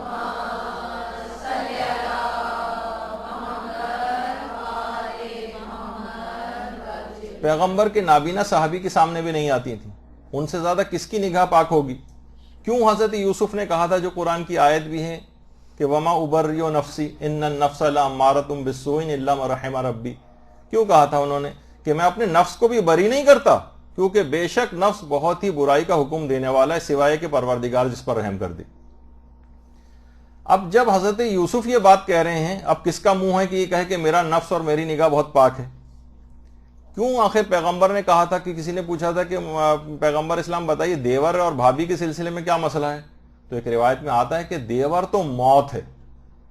کچھ ہمارے مسلمان جو ہے وہ علماء انہوں نے اپنی کتابوں کے اندر اس روایت کو لکھا ہے، یعنی یہ اس قسم کے رشتے کے اس میں تو چلو ایک ہی گھر کے اندر رہ رہے ہیں اور انسان ایک آزادانہ اور بے باکانہ سی زندگی ہے، اور پاک نگاہ اور پاک خیالات کا ایک دھوکہ شیطان اس کے اندر ڈال دیتا ہے۔ اچھا بعض افراد یہ کہتے ہیں، دیکھیں بہت سے کچھ نا فلسفی قسم کے افراد ہیں، اسے بھی واسطہ پڑ جاتا ہے، کہتے ہیں اصل میں ہم جو نامحرم کو دیکھتے ہیں تو ہم اصل میں خدا کی قدرت کا ہم جلوہ دیکھ رہے ہوتے ہیں کہ خدا نے دیکھی کیسی حسین اچھی شکلیں بنائی ہیں، یعنی یہ اس قسم کے بھی لوگ ہوتے ہیں۔ شیخ سعدی نے ان کو بڑا اچھا جواب دیا۔ شیخ سعدی فرماتے ہیں کہ دیکھیے اگر پروردگار کی قدرت ہی آپ نے دیکھنی ہے اور صنعیت ہی دیکھنی ہے تو وہ تو ایک دن کے بچے کے اندر بھی پروردگار کی قدرت نظر آتی ہے، کیا وجہ ہے آپ کو ویسا عشق ایک بچے سے نہیں ہوتا ایک دن کے؟ اور اگر آپ ایسے ہی محقق ہیں، مدقق ہیں، فلسفی ہیں، جمال خدا کے متلاشی ہیں، تو جو بات ایک فلسفی کو اور جمال خدا کے متلاشی کو حسینوں میں جو بات نظر آتی ہے وہ ایک اونٹ میں بھی پائی جاتی ہے۔ دیکھیے نا خدا نے کیسا بنایا، قرآن کی آیت بھی کیا فلا ينظرون الى الابل كيف خلقت، ذرا دیکھو تو ہم نے اونٹ کو یعنی کس طرح کی خلقت اونٹ کی ہے، انسان دیکھے اور واقعی دیکھ کے اس کو حیران ہو. پھر کیا وجہ ہے کہ انہیں کسی اونٹ سے آج تک عشق نہیں ہوا؟ اگر خدا کی قدرت ہی آپ نے دیکھنی، قدرت کا جلوہ دیکھنا ہے تو اونٹ میں بھی ویسا ہی ہے جیسے کسی حسین میں پایا جاتا ہے.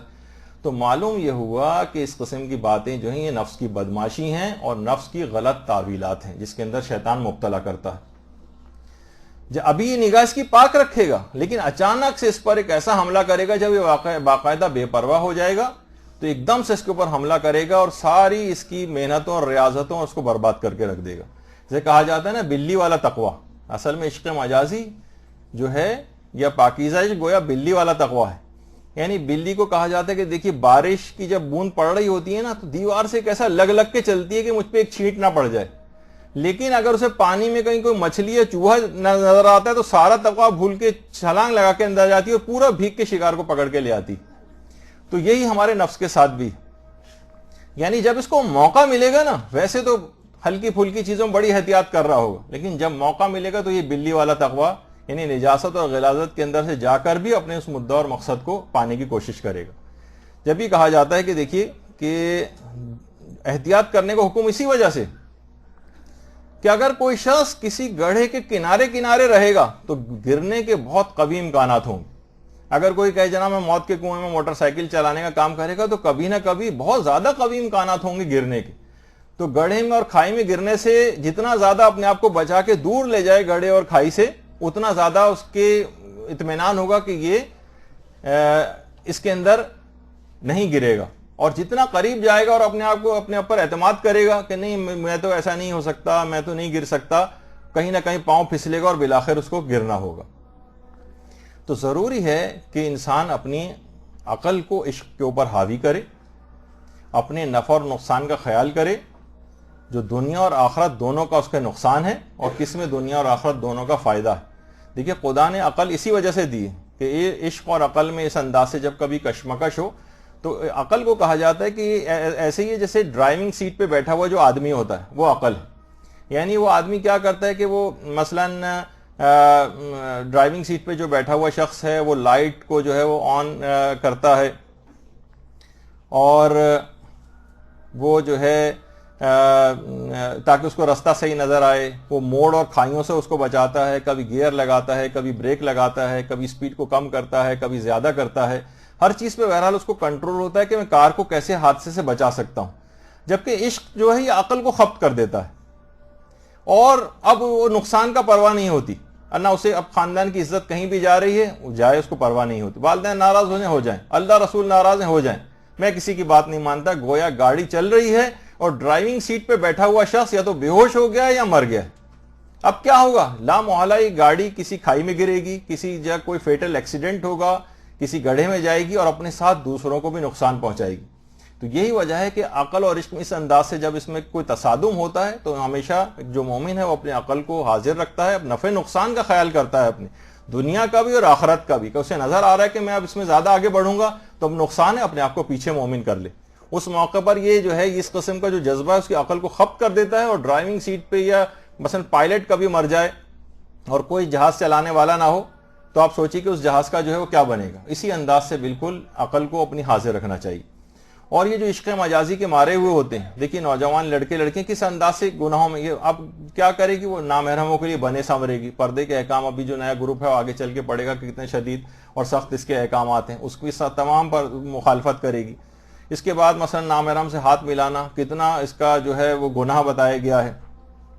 اور اسی انداز سے جو ہے کتنی اخبارات کی جو آپ دیکھتی ہیں کہ فلاں جناب کہ صرف ایک علاقے سے جو ہے وہ پاکستان کے 973 لڑکیاں مثلا اس انداز سے صرف اس عشق مجازی میں پیدا ہوا ان کے اندر گھروں سے بھاگ گئیں اور یہ ہوا اور وہ ہوا اور کتنی زیادہ اس کے بعد، یعنی کہ بھرا پڑا ہوتا ہے روزانہ اخبارات. یعنی اپنی آنکھوں سے عبرت کی تمام چیزیں بکھری ہوئی ہوتی ہیں لیکن اس وقت ایسا عقل معاف ہو جاتی ہے کہ کسی چیز کو خاتے میں نہیں لا رہی ہوتی اور کتنے اس گناہوں کے انجام جو ہیں اس کے سامنے آتے رہتے ہیں.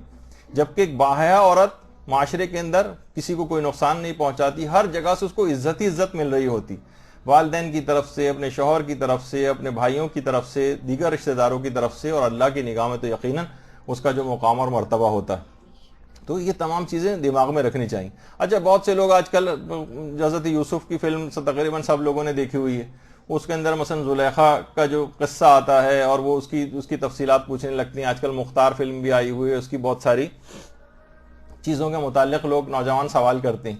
تو یہ پہلے تو یہ بات دماغ میں آپ لوگ رکھ لیجئے کہ دیکھیے یہ دونوں چیزیں فلمیں ہیں. یہ اس کے اندر ایک ایک جملہ اور ایک ایک لفظ وہ نہیں ہے. سمجھیں کہ تقریباً 95% یہ صرف فلم ہے.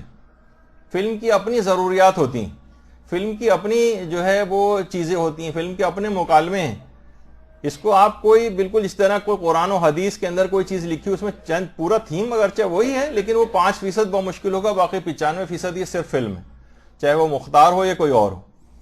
تو اس کے اندر جو چیزیں ہیں وہ اس انداز کی حقیقت نہیں ہے کہ جسے عام طور پر لوگ جو جس طرح سے فلموں کے اندر جو ہے وہ پیش کیا جاتا ہے. اور وہ بہت سارے افراد کہتے ہیں کہ بھئی دیکھیے اسی وجہ سے سورہ یوسف کو کچھ ایک آدھ حدیث کے اندر پڑھنے کو منع بھی کیا گیا, جو کہ ہمارے علماء کہتے ہیں کہ ایسا نہیں ہے کہ بہت سی حدیث میں ہے کہ عورتوں کو سورہ یوسف کی تعلیم مت دو. علماء نے کہا نہیں بلکہ دینی چاہیے, تاکید ہے تاکہ معلوم ہو کہ نفسانی خواہشات کے مقابلے میں یوسف نے کیسی پاک دامنی دکھائی. اس وجہ سے اس کو احسن القصص کہا گیا, یعنی بہترین قسم کا قصہ ہے قرآن کے اندر. تو جس طرح سے عام طور پر فلموں ڈراموں یا ان کے اندر پورٹرے کیا جاتا ہے اس طور پہ اس کو نہ سمجھیں, بلکہ اس کو ایک عفت و پاک دامنی کے لیے اپنا ایک معیار قرار دیں اس قصے کو. تو دیکھیے یہ جو عشق اس انداز کا پیدا ہوتا ہے تو گویا ایک فانی کے سامنے اپنے آپ کو پامال کر دینا, ایک فانی شخص ہے نا دوسرا بھی, اس کو عشق مجازی کہا جاتا ہے. اور اپنے پندار نفس کو اللہ کے لیے قربان کر دینا, یہ اس کو عشق حقیقی کہا جاتا ہے. یعنی کوئی ایسی پاک دامن عورت ہو تو اس کو کہا گیا ہے کہ یہ 1000 غیر صالح افراد سے, بلکہ اس سے بھی کہیں زیادہ بڑی تعداد ہو سکتی ہے کہ اگر کوئی ایک صالح عورت اس طرح سے ہو, اسی طریقے سے کوئی ایک صالح مرد بھی اگر ہو, یعنی واقعی اس کے اندر اگر عشق حقیقی پیدا ہو جائے تو کتنا لوگوں سے افضل ہو جاتا ہے.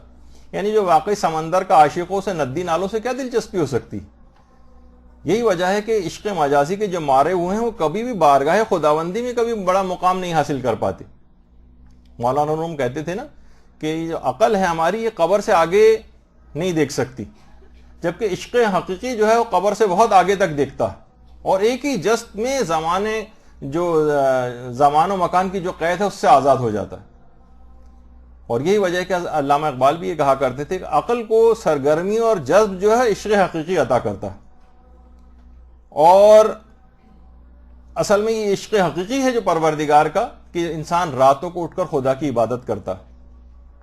نماز شب کا اگر کوئی پابند ہے تو یہ اس بات کی علامت ہے کہ اس کے اندر عشق حقیقی یعنی اللہ کا عشق پایا جاتا ہے. تو دیکھیے یہی وجہ ہے یہ کہ اگر 5 افراد گھر میں کھانے والے ہیں اور مثلا کہا جاتا ہے نا کہ 4 روٹیاں ہوں تو ماں یہ کہہ دیتی ہے کہ مجھے بھوک نہیں ہے تم لوگ کھا لو. وہ یعنی یہ واقعتاً دیکھا جائے اس کا وہ اولاد سے عشق ہے کہ اپنے آپ کو سیکریفائز کرتی ہے, اپنے آپ کو پامال کر دیتی ہے, اپنے آپ کو ختم کر دیتی ہے اپنی اولاد کے لیے. اور یہی اولاد جب ذرا سی بڑی ہو گئی اور جوان ہو گئی تو کسی بھی دوسرے جس کے ساتھ ابھی چند دن کی ان کی رفاقت ہوئی اور فون پہ بات چیت ہوئی, اس کے لیے ماں اور باپ سب کو قربان کرنے کو یہ تیار ہو جاتی ہے. یہ شیطان ہے جو ایسی ماں جو اتنی زحمتوں کے ساتھ اس نے پالا ہوتا ہے کہ سوچیں آپ کہ عموماً خواتین کی آپ نے دیکھا کہ حاملہ خواتین کتنی ان کی بری حالت ہوتی ہے, کیسی صعوبتیں اٹھاتی ہیں, کیسی پریشانیاں اٹھاتی ہیں, جسموں کے آپریشن کراتی ہیں, کس طرح سے راتوں کو جاگ جاگ کے جو ہے اس کو فیڈ کراتی ہیں اپنے بچوں کو, کس طرح سے اٹھ کے نہ ان کی اپنی نیند پوری ہوتی ہے, پوری زندگی لگا دیتی ہیں. اور جہاں ذرا ایسا موقع آیا اور شیطان کے ہاتھوں یہ لڑکی گرفتار ہوئی اور اس نے اس ماں کی تمام چیزوں کو فراموش کر دیا. یہ کون سا عشق ہے؟ یہ صرف شیطانیت ہے, یہ فسق ہے, فجور ہے, بے حیائی ہے, یہ ساری چیزیں. تو بہرحال یہ تمام چیزیں ایسی. اور اسی طرح سے واقعی عشق پیدا ہو جائے, جس طرح ماں کی آپ نے ابھی مثال سنی, یہ عشق اگر پیدا ہو جائے تو کوئی بھوکا دروازے پہ آئے تو اگر کسی نے روزہ بھی رکھا ہو تو روٹی راہ خدا میں دے دیتے ہیں, یہاں تک کہ سورہ حل عطا کو نازل ہونا پڑتا.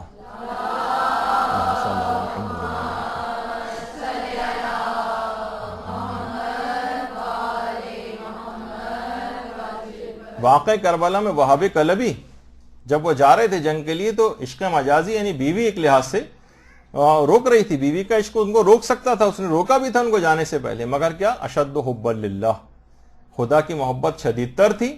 وہاب کلبی گئے اور پروردگار عالم کے عشق حقیقی میں اپنی جان کو قربان کر دی. مولا جیسے عاشق الہی امیر المومنین علیہ الصلوۃ والسلام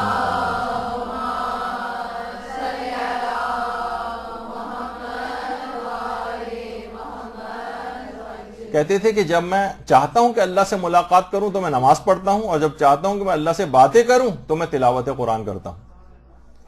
اور کہا جاتا ہے کہ عشق مجازی اور عشق حقیقی میں ایک بنیادی فرق یہی ہے کہ جب محبوب حاصل ہو جاتا ہے عشق مجازی میں تو اس کا التفات کم ہو جاتا ہے۔ اب یہی وجہ ہے کہ جتنی بھی یہ لو میرجز ہوتی ہیں اسی وجہ سے کہ ٹھیک ہے اپنا مقصود حاصل ہو گیا، اب التفات کم ہو گیا، اب لڑائیاں شروع ہو گئیں، یعنی ظاہری چکا چون جب تک حسن برقرار رہا اس وقت تک التفات رہا، اور اس کے بعد پھر وقت گزرنے کے ساتھ ساتھ یہ چیز ختم ہو گئی۔ جو ملتا ہے نا کسی بزرگ کے واقعے میں حکایات کے اندر ملتا ہے کہ ایک پیر صاحب تھے، ان کے مرید بھی تھے، اور وہ مرید بھی آتے تھے، مریدنیاں بھی آتی تھیں، تو کوئی مرید کسی مریدنی پہ عاشق ہو گیا، پیر صاحب نے دیکھ لیا، کہا کہ اس کا عشق، انہوں نے باقاعدہ ایک دوا دے کے اس کو دستوں کی بیماری میں لڑکی کو مبتلا کر دیا۔ اس اتنے دست آئے اور کہا کہ اس کو ایک کنستر میں جمع کر دی جاؤ، اچھا نہیں ہے لیکن یہ کہ اس بات کو سمجھانے کے لیے بیان کیا جا رہا ہے۔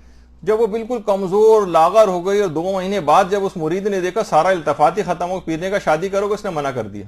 پیر صاحب نے وہ کنستر منگوایا، کہا کہ تمہارا سارا عشق اس نجاست کے اوپر تھا جو اس کے جسم کے اندر تھی، جب یہ نکل گئی تو تمہارا التفات بھی ختم ہو گیا۔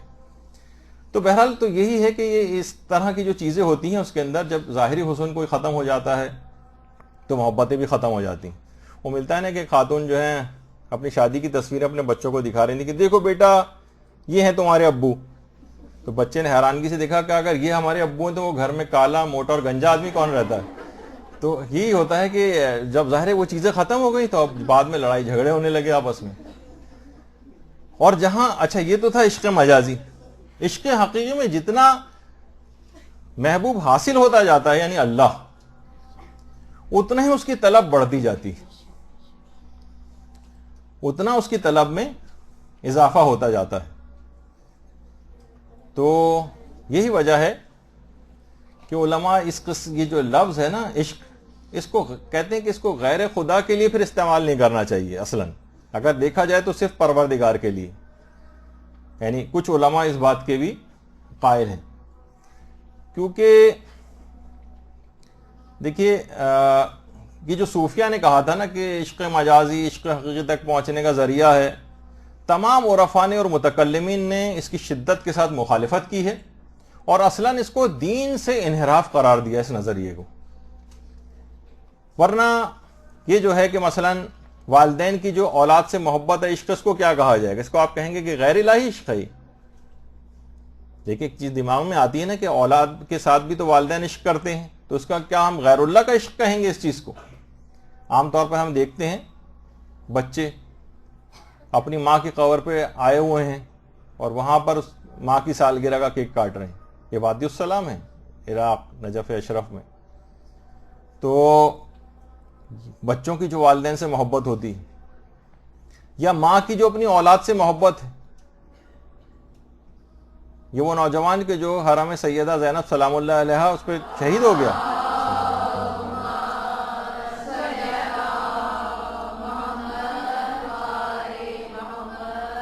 اس کی شہادت اور اس کی ماں نے مٹھائی تقسیم کی ہے کہ اتنے بڑے کاز کے لیے، اتنے بڑے عظیم مقصد کے لیے حرم سیدہ زینب سلام اللہ علیہا کی حفاظت کرتے میرا بیٹا مارا گیا، مٹھائی تقسیم کی۔ یہ صاحب معرفت ماں ہے، یعنی اپنی ماں نے اپنے بیٹے کے لیے اس انداز سے مٹھائی تقسیم کی، تو سوچے معرفت کا انداز کیا ہوگا۔ تو اس سے ہمیں پتہ چلتا ہے کہ اصل میں اس کو ہم کیا محبت یا عشق کہیں گے یا یہ کوئی اور جذبہ ہے۔ یہ ہمیں واقعہ ایک ملتا ہے، اس واقعے کے اندر یہ پیغام ملتا ہے جس میں امیر المومنین علیہ الصلوۃ والسلام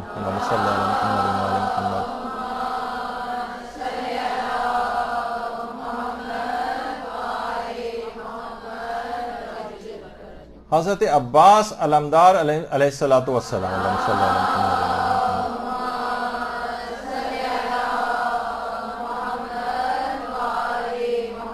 ان کو گنتی سکھا رہے تھے، چھوٹے ہیں عباس، گنتی سکھا رہے ہیں، اور ساتھ ہی میں ثانیہ زہرا حضرت زینب سلام اللہ علیہا بھی ساتھ ہیں۔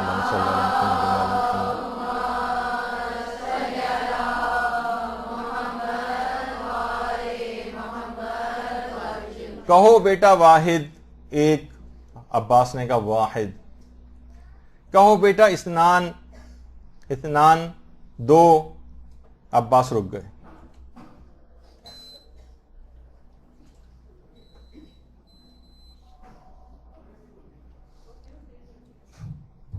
آواز آ رہی ہے؟ کہو بیٹا واحد، عباس نے کہا واحد. کہو بیٹا اسنان دو، کہا دو.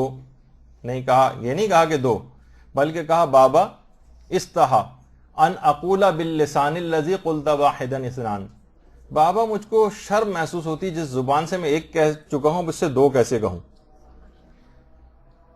اچھا، امیر المومنین خوش ہو گئے اتنا معرفت بھرا جملہ سن کر.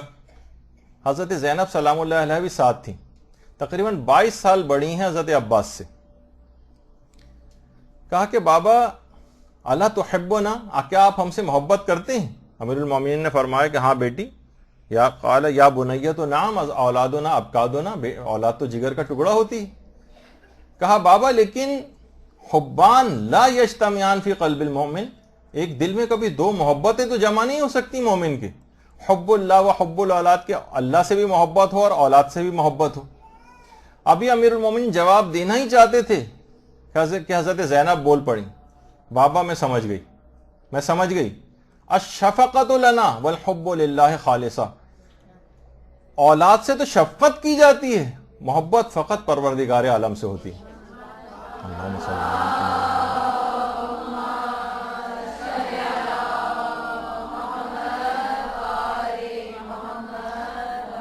تو اولاد کی والدین سے جو اس انداز کی جو محبت ہوتی ہے، اسے کہا کہ یہ شفقت ہے، محبت تو صرف پروردگار سے کی جاتی. تو اسی طرح سے اب اللہ کی محبت کو ہم دل میں پیدا کیسے کریں؟ ایک سوال پیدا ہوتا ہے کہ محبت تو دیکھیے خود بخود پیدا ہوتی ہے. علماء نے کہا پیدا تو ہوتی ہے محبت خود بخود، لیکن اس کے اسباب جو ہیں وہ اختیاری ہوتے ہیں. یعنی ہم اس کے اسباب اختیار کریں تو خدا کی محبت پیدا ہونے لگے گی، اگر ابھی تک پیدا نہیں ہوئی. کہا جاتا ہے کہ جتنی اطاعت خدا بڑھتی جائے گی اتنی خدا سے محبت شدید ہوتی جائے گی. یہ ایک طریقہ کار ہے، اگر آپ کی جتنی خدا کی اطاعت آپ کرتی جائیں گی اتنی محبت بڑھتی چلی جائے گی. یہی وجہ ہے کہ آپ دیکھیں دنیاوی اعتبار سے پروردگار اگر کچھ نعمتیں لے بھی لے، اس کی نہ ٹانگیں ہیں نہ ہاتھ ہیں، لیکن کس طرح سے پروردگار کے عشق کے اندر مبتلا ہو کے انہی کٹے ہوئے ہاتھوں کو مثلا اٹھا رہا ہے. تو یہ جتنی اطاعت بڑھے گی اتنی اس کی محبت بڑھتی چلی جائے گی. پھر وہ شکایت نہیں کرے گا کہ اس کے ہاتھ پاؤں ہیں میرے ہاتھ پاؤں کیوں نہیں، بلکہ اسی میں راضی برضا رہے گا اور پروردگار کی طرف آگے جائے گا. اور خود اپنی محبت کتنی زیادہ محبت کرتا ہے اپنی جو خلقت ہے اس سے. خود فرماتا ہے کہ آدم کے بیٹے ہر شخص تجھے اپنے لیے چاہتا ہے، لیکن میں تمہیں تمہارے فائدے کے لیے چاہتا ہوں، لہذا مجھ سے فرار اختیار نہ کرو. دیکھیے پروردگار عالم اتنی شدید محبت کرنے والا ہے. اور جب بھی ایماندار افراد یا ایمان والوں کے لیے بھی کہا گیا کہ وہ سب سے زیادہ بڑھ کر خدا سے محبت کرتے ہیں. تو یہ تمام چیزیں دیکھیے اس طرح سے ہیں کہ اتنی زیادہ عشق بعض اوقات بڑھ جاتا ہے کہ شہید اول کے متعلق ملتا ہے کہ جب ان کو ایک حکایت کے اندر کہ جب شہید اول شہید ہو گئے تھے اور جسم سے خون نکل رہا تھا، تو خون کا ہر قطرہ جو زمین پہ گرتا جاتا تھا وہ زمین پر اللہ تحریر کرتا جاتا تھا. شہید اول کے متعلق اللہم صلی اللہ علیہ وسلم.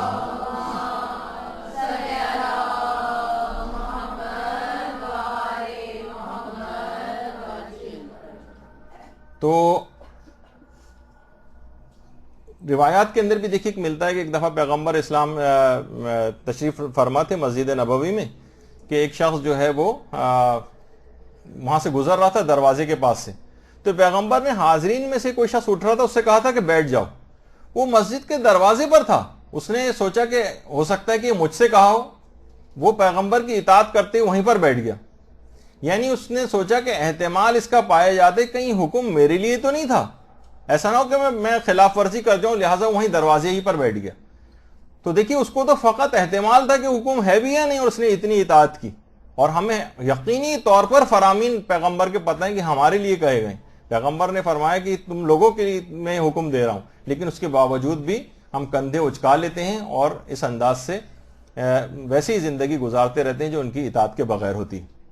اب دیکھیے یہ کتنی جو آج کل کا میڈیا ہے، اگر کوئی خاتون کوئی نوجوان اپنے آپ کو ان سے بچانا بھی چاہے تو یہ میڈیا پیچھے سے اس کو کھینچ رہا ہوتا ہے، اس کی طرف جانے سے اس کو روک رہا ہوتا ہے. اور ڈسٹریکشنز اتنی زیادہ ہیں پیدا کی جاتی ہیں کہ کبھی کوئی پروگرام آ رہا ہے، کبھی کوئی پروگرام آ رہا ہے، کبھی کوئی پروگرام آ رہا ہے. 24 گھنٹے کا پہلے تو چند گھنٹوں کا ٹی وی ہوا کرتا تھا، اب 24 گھنٹے ہیں اور ہزاروں چینلز ہیں جو ہیں. تو آپ سوچیے کتنا زیادہ آپ کو صرف اس میں مبتلا کیا گیا ہے.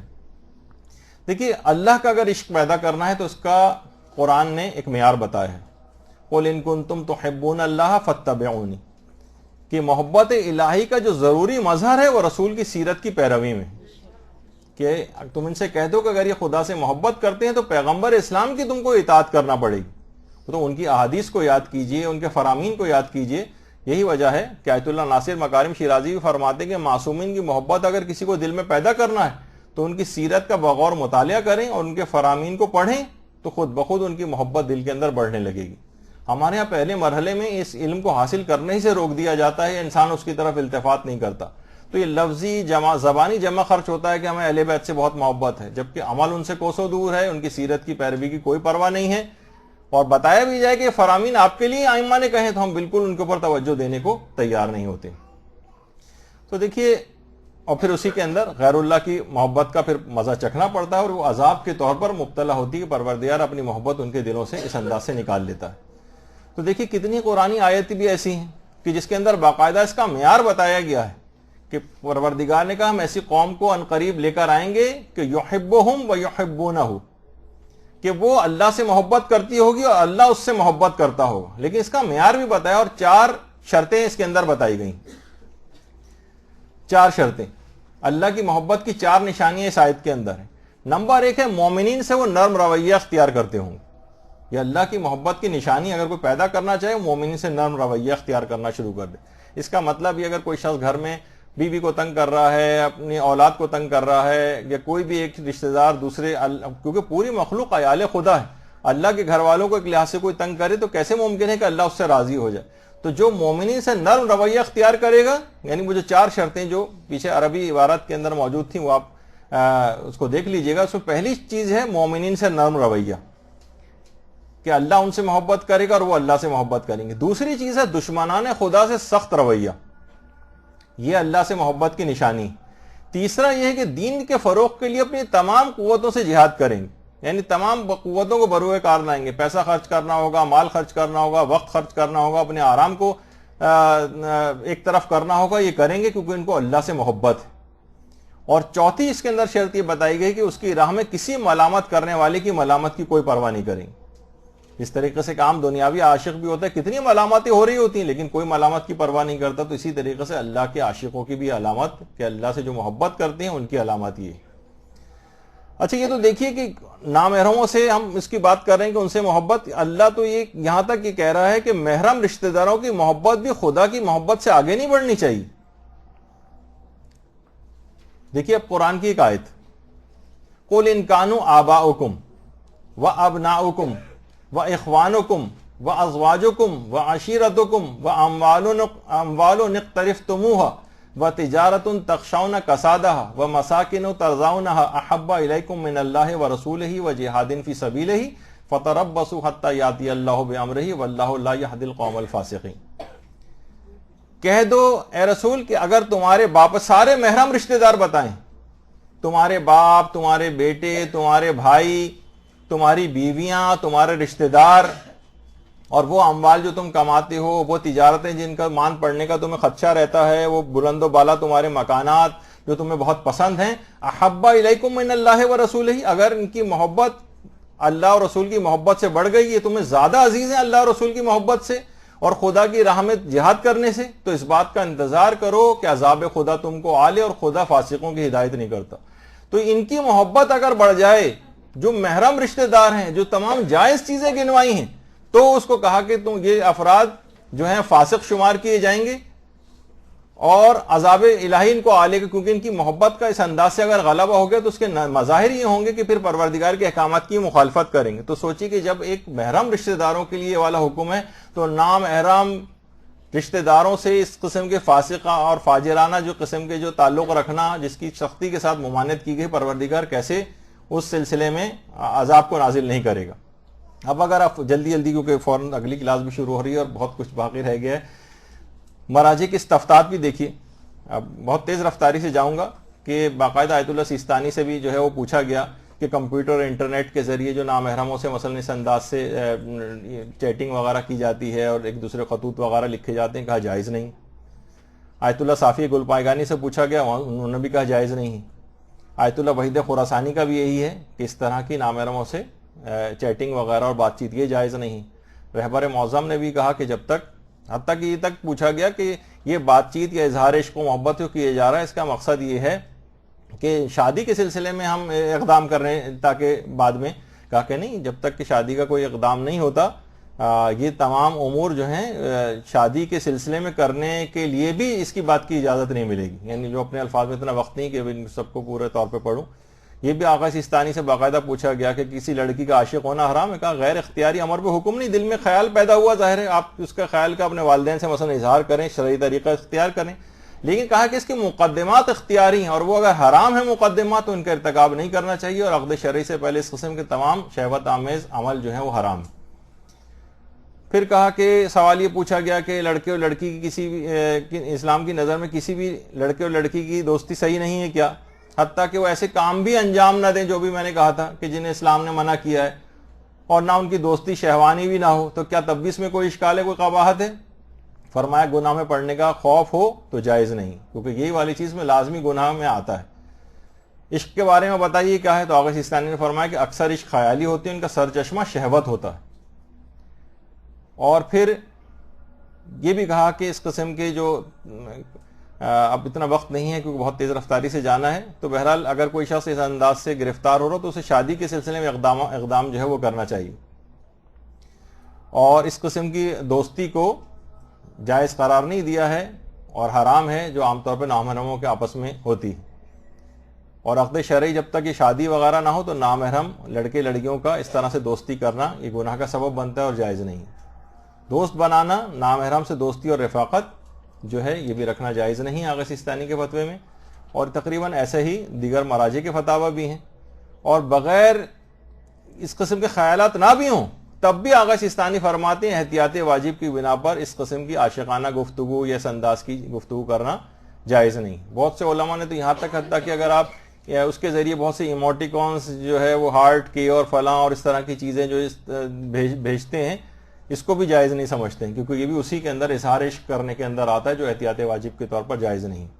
تو ابتداً تو دیکھیے یہ کہ انسان کو چاہیے کہ وہ نامحرموں پر نگاہ ڈالنے سے پرہیز کرے، کیونکہ پرہیز کو علاج سے بہتر سمجھا گیا ہے، اور یہی وجہ ہے کہ باقاعدہ مدرسے کی طرف سے کتاب بھی سلسلے میں وہ بھی ضرور پڑھیے گا حرام نگاہ کے سلسلے میں۔ تو دیکھیے ہمارے بھی اتنے مراجع ایسے ہیں کہ اتنے زیادہ احتیاط کے قائل تھے کہ آیت اللہ بروجردی کہتے تھے خواب میں بھی اگر مجھے کوئی نامحرم نظر آتی ہے تو میں اپنی آنکھیں بند کر لیتا ہوں۔ یعنی خواب میں بھی اتنا زیادہ اپنے اوپر کنٹرول۔ یہی وجہ ہے کہ کبھی بھی اٹھی ہوئی آنکھ کے ساتھ کوئی تصویر ہم کو نظر نہیں آتی۔ امام خمینی کو ہم دیکھتے ہیں کہ فرانس میں تھے اور لوگ اخباری صحافی آتے تھے، ہر طرح کی عورتیں بھی ہوتی تھیں، تو نگاہ اٹھا کے کبھی بات ہی نہیں کرتے تھے۔ تو قرآن کے اندر بھی حضرت موسیٰ اور حضرت شعیب کا جو واقعہ ہے کہ حضرت شعیب کی لڑکیاں جو حضرت موسیٰ پہلے تو چلے، ان کے پیچھے تھوڑا سا چلنے کے بعد پھر آگے ہو گئے کہ میں تمہارے پیچھے نہیں چلوں گا بلکہ میں آگے چلوں گا، تم میرے پیچھے پیچھے چلو، تاکہ پیچھے سے بھی ان کے اوپر جو ہے وہ نگاہ نہ پڑے۔ تو دیکھیے بہرحال یہ کہ عفت و پاک دامنی کا تقاضا ہے، الف لگا لیجیے گا تقاضے میں، تو بہرحال اس میں احتیاط ہی کرنا زیادہ بہتر ہوتا ہے، یہ ایک تقاضا کہلاتا ہے، ورنہ نفس توجیحات اپنی پیش کرتا رہے گا کہ ہم کوئی منفی جذبہ نہیں ہے، ہم دین کی باتیں کر رہے ہیں وغیرہ وغیرہ۔ تو اسی طرح سے ہم دیکھتے ہیں کہ بہت سارے والدین گھر میں بیٹھے باتیں کر رہے ہیں، کزنس مثلا گاڑیوں میں بیٹھ کے ادھر ادھر گھومتے پھر رہے ہیں کہ کوئی بات نہیں، رشتہ دار بچے ہی تو ہیں۔ نہیں، ایسا نہیں، اسلام یہ احمقانہ پن ہے۔ اسلام تو دیکھیے اس حد تک اس کا قائل ہے نامحرموں کے سلسلے میں احتیاط کرنے کا کہ ایک عمومی مزاج ہے۔ اس سے اندازہ ہو جاتا ہے کہ اسلام کتنا زیادہ دور رکھنا چاہتا ہے محرم نامحرم کو۔ خواتین کو روزانہ کئی مرتبہ پردے کا عملی سبق سکھایا جاتا ہے، نامحرم نہ بھی دیکھ رہا ہو تو نماز میں اسی طرح سے جسم کو چھپایا جائے گا۔ کوئی نامحرم اگر سن رہا ہو تو عورت آواز کو اپنی بلند آواز سے جو پڑھی جاتی ہیں نمازیں انہیں بلند آواز سے نہ پڑھے۔ عورت کے لیے مستحب ہے کہ رکوع میں زیادہ نہ جھکے، سجدے میں اپنے جسم کو لپیٹ لے، قیام کی حالت میں اپنے پاؤں کو ملا کر رکھے، مرد کے آگے نہ کھڑی ہو۔ معلوم ہے کہ کوئی مرد بری نگاہ سے دیکھ رہا ہے تو ضروری ہے کہ اپنے چہرے اور ہاتھ کو چھپائے، اکثر فقہا کا یہ نظریہ ہے۔ عورت کا نامحرم سے ناز و نخرے سے ایسی بات کرنا جس سے دل میں اس کی برائی پیدا ہو، یہ حرام ہے۔ حتیٰ الامکان علاج کے لیے جو حکم ہے کہ عورت ڈاکٹر تلاش کرے، حتیٰ کہ جو ممیز بچے ہوتے ہیں، نابالغ ہیں لیکن سمجھدار ہو گئے، ان سے بھی پردے کی تاکید ہے۔ عورتوں کا زیب و زینت کر کے میک اپ کر کے نامحرم کے سامنے آنا حرام ہے۔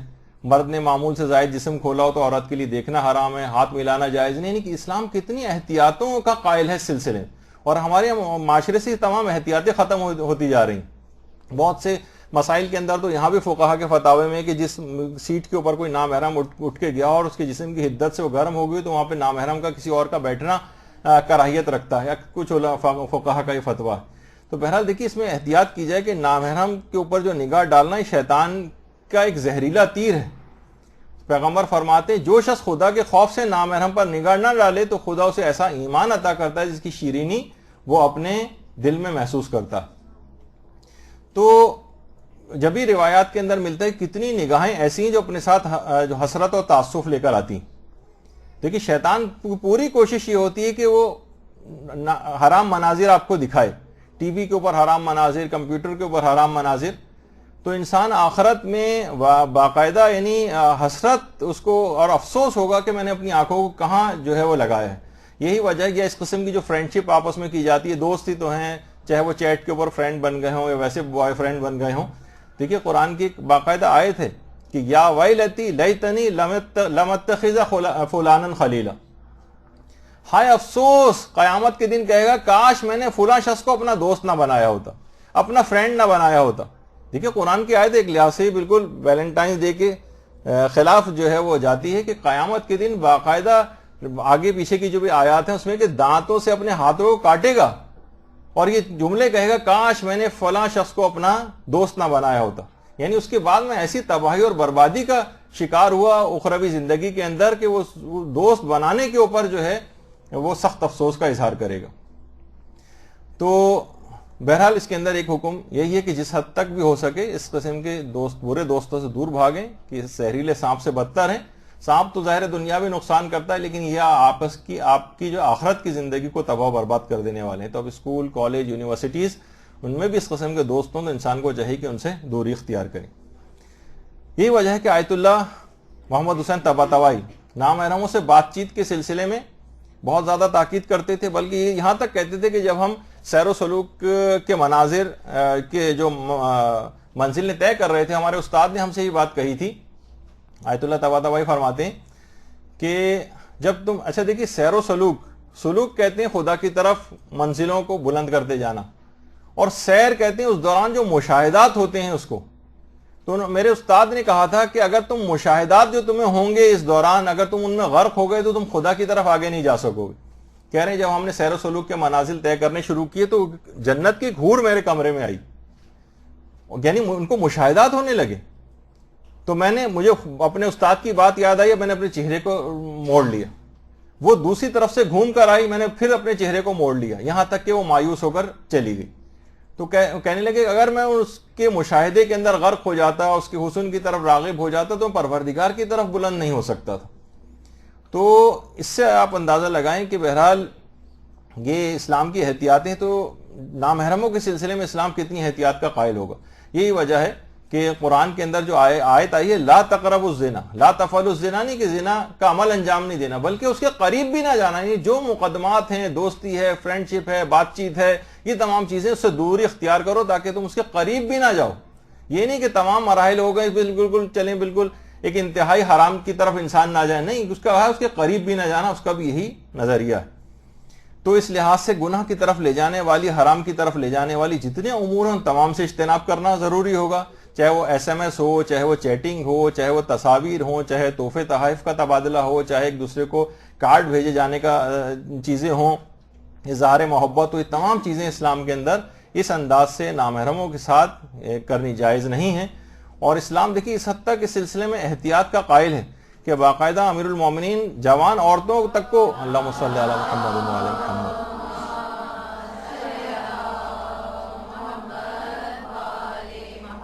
جوان عورتوں کو سلام کرنے میں پہل نہیں کرتے تھے۔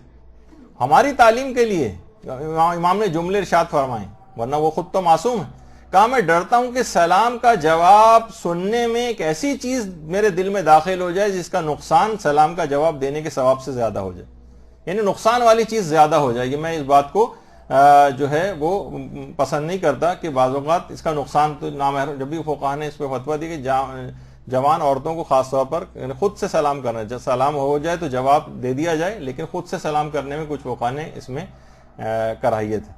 تو بہرحال دیکھیے احتیاط ہی کے اندر سبیل نجات ہے۔ یہی وجہ ہے کہ عورت کو ممیز بچے سے بھی پردے کا حکم اسی وجہ سے کہ ابھی بالغ بھی نہیں ہوا لیکن یہ تم پر بری نگاہ ڈال سکتا ہے، اس کا اگر احتمال پایا جاتا ہو تو اکثر فقہا یہ کہتے ہیں کہ اس ممیز بچے سے بھی جو بھی بالغ بھی نہیں ہوا اس سے بھی اپنے جسم کو چھپائے۔ تو ہو سکتا ہے کہ 12 سال کا، 13 سال کا، 14 سال کا بھی ممیز بچہ ہو، اس سے بھی عورت کو ویسے ہی پردہ کرنا پڑے گا۔ وہ اس پہ ڈیپینڈ کرتا ہے جو کہ پردے کے مسائل میں آتا ہے کہ ممیز کس کو کہتے ہیں۔ تو اور یہاں تک ملتا ہے کہ اگر بری نگاہ سے کوئی دیکھ رہا ہو تو اپنے چہرے اور ہاتھوں کو چھپانا بھی اپنے اپنے فقہا کے تقلید کے مطابق واجب بھی ہو سکتا ہے۔ کچھ فقہا جو ہے اس کو کہتے ہیں، بلکہ زیادہ تر فقہا کا رجحان یہ ہے کہ معلوم ہے کہ اگر کوئی نامحرم بری نگاہ سے دیکھ رہا ہے تو آپ کو چہرہ اور ہاتھ کھولنے کی سہولت واپس لے لی جائے گی اور احتیاطاً آپ کو چہرے کو اور ہاتھوں کو بھی چھپانا پڑے گا۔ تو اس کی جتنی بھی چیزیں ہیں اپنے اندر سے چیز ختم کرنی ہے، تو جتنے بھی رومانٹک فلمیں ہیں، ڈرامے ہیں، ان کو یا عشقیہ ناول، ان کو پڑھنے سے بالکل آپ اعتراض کریں۔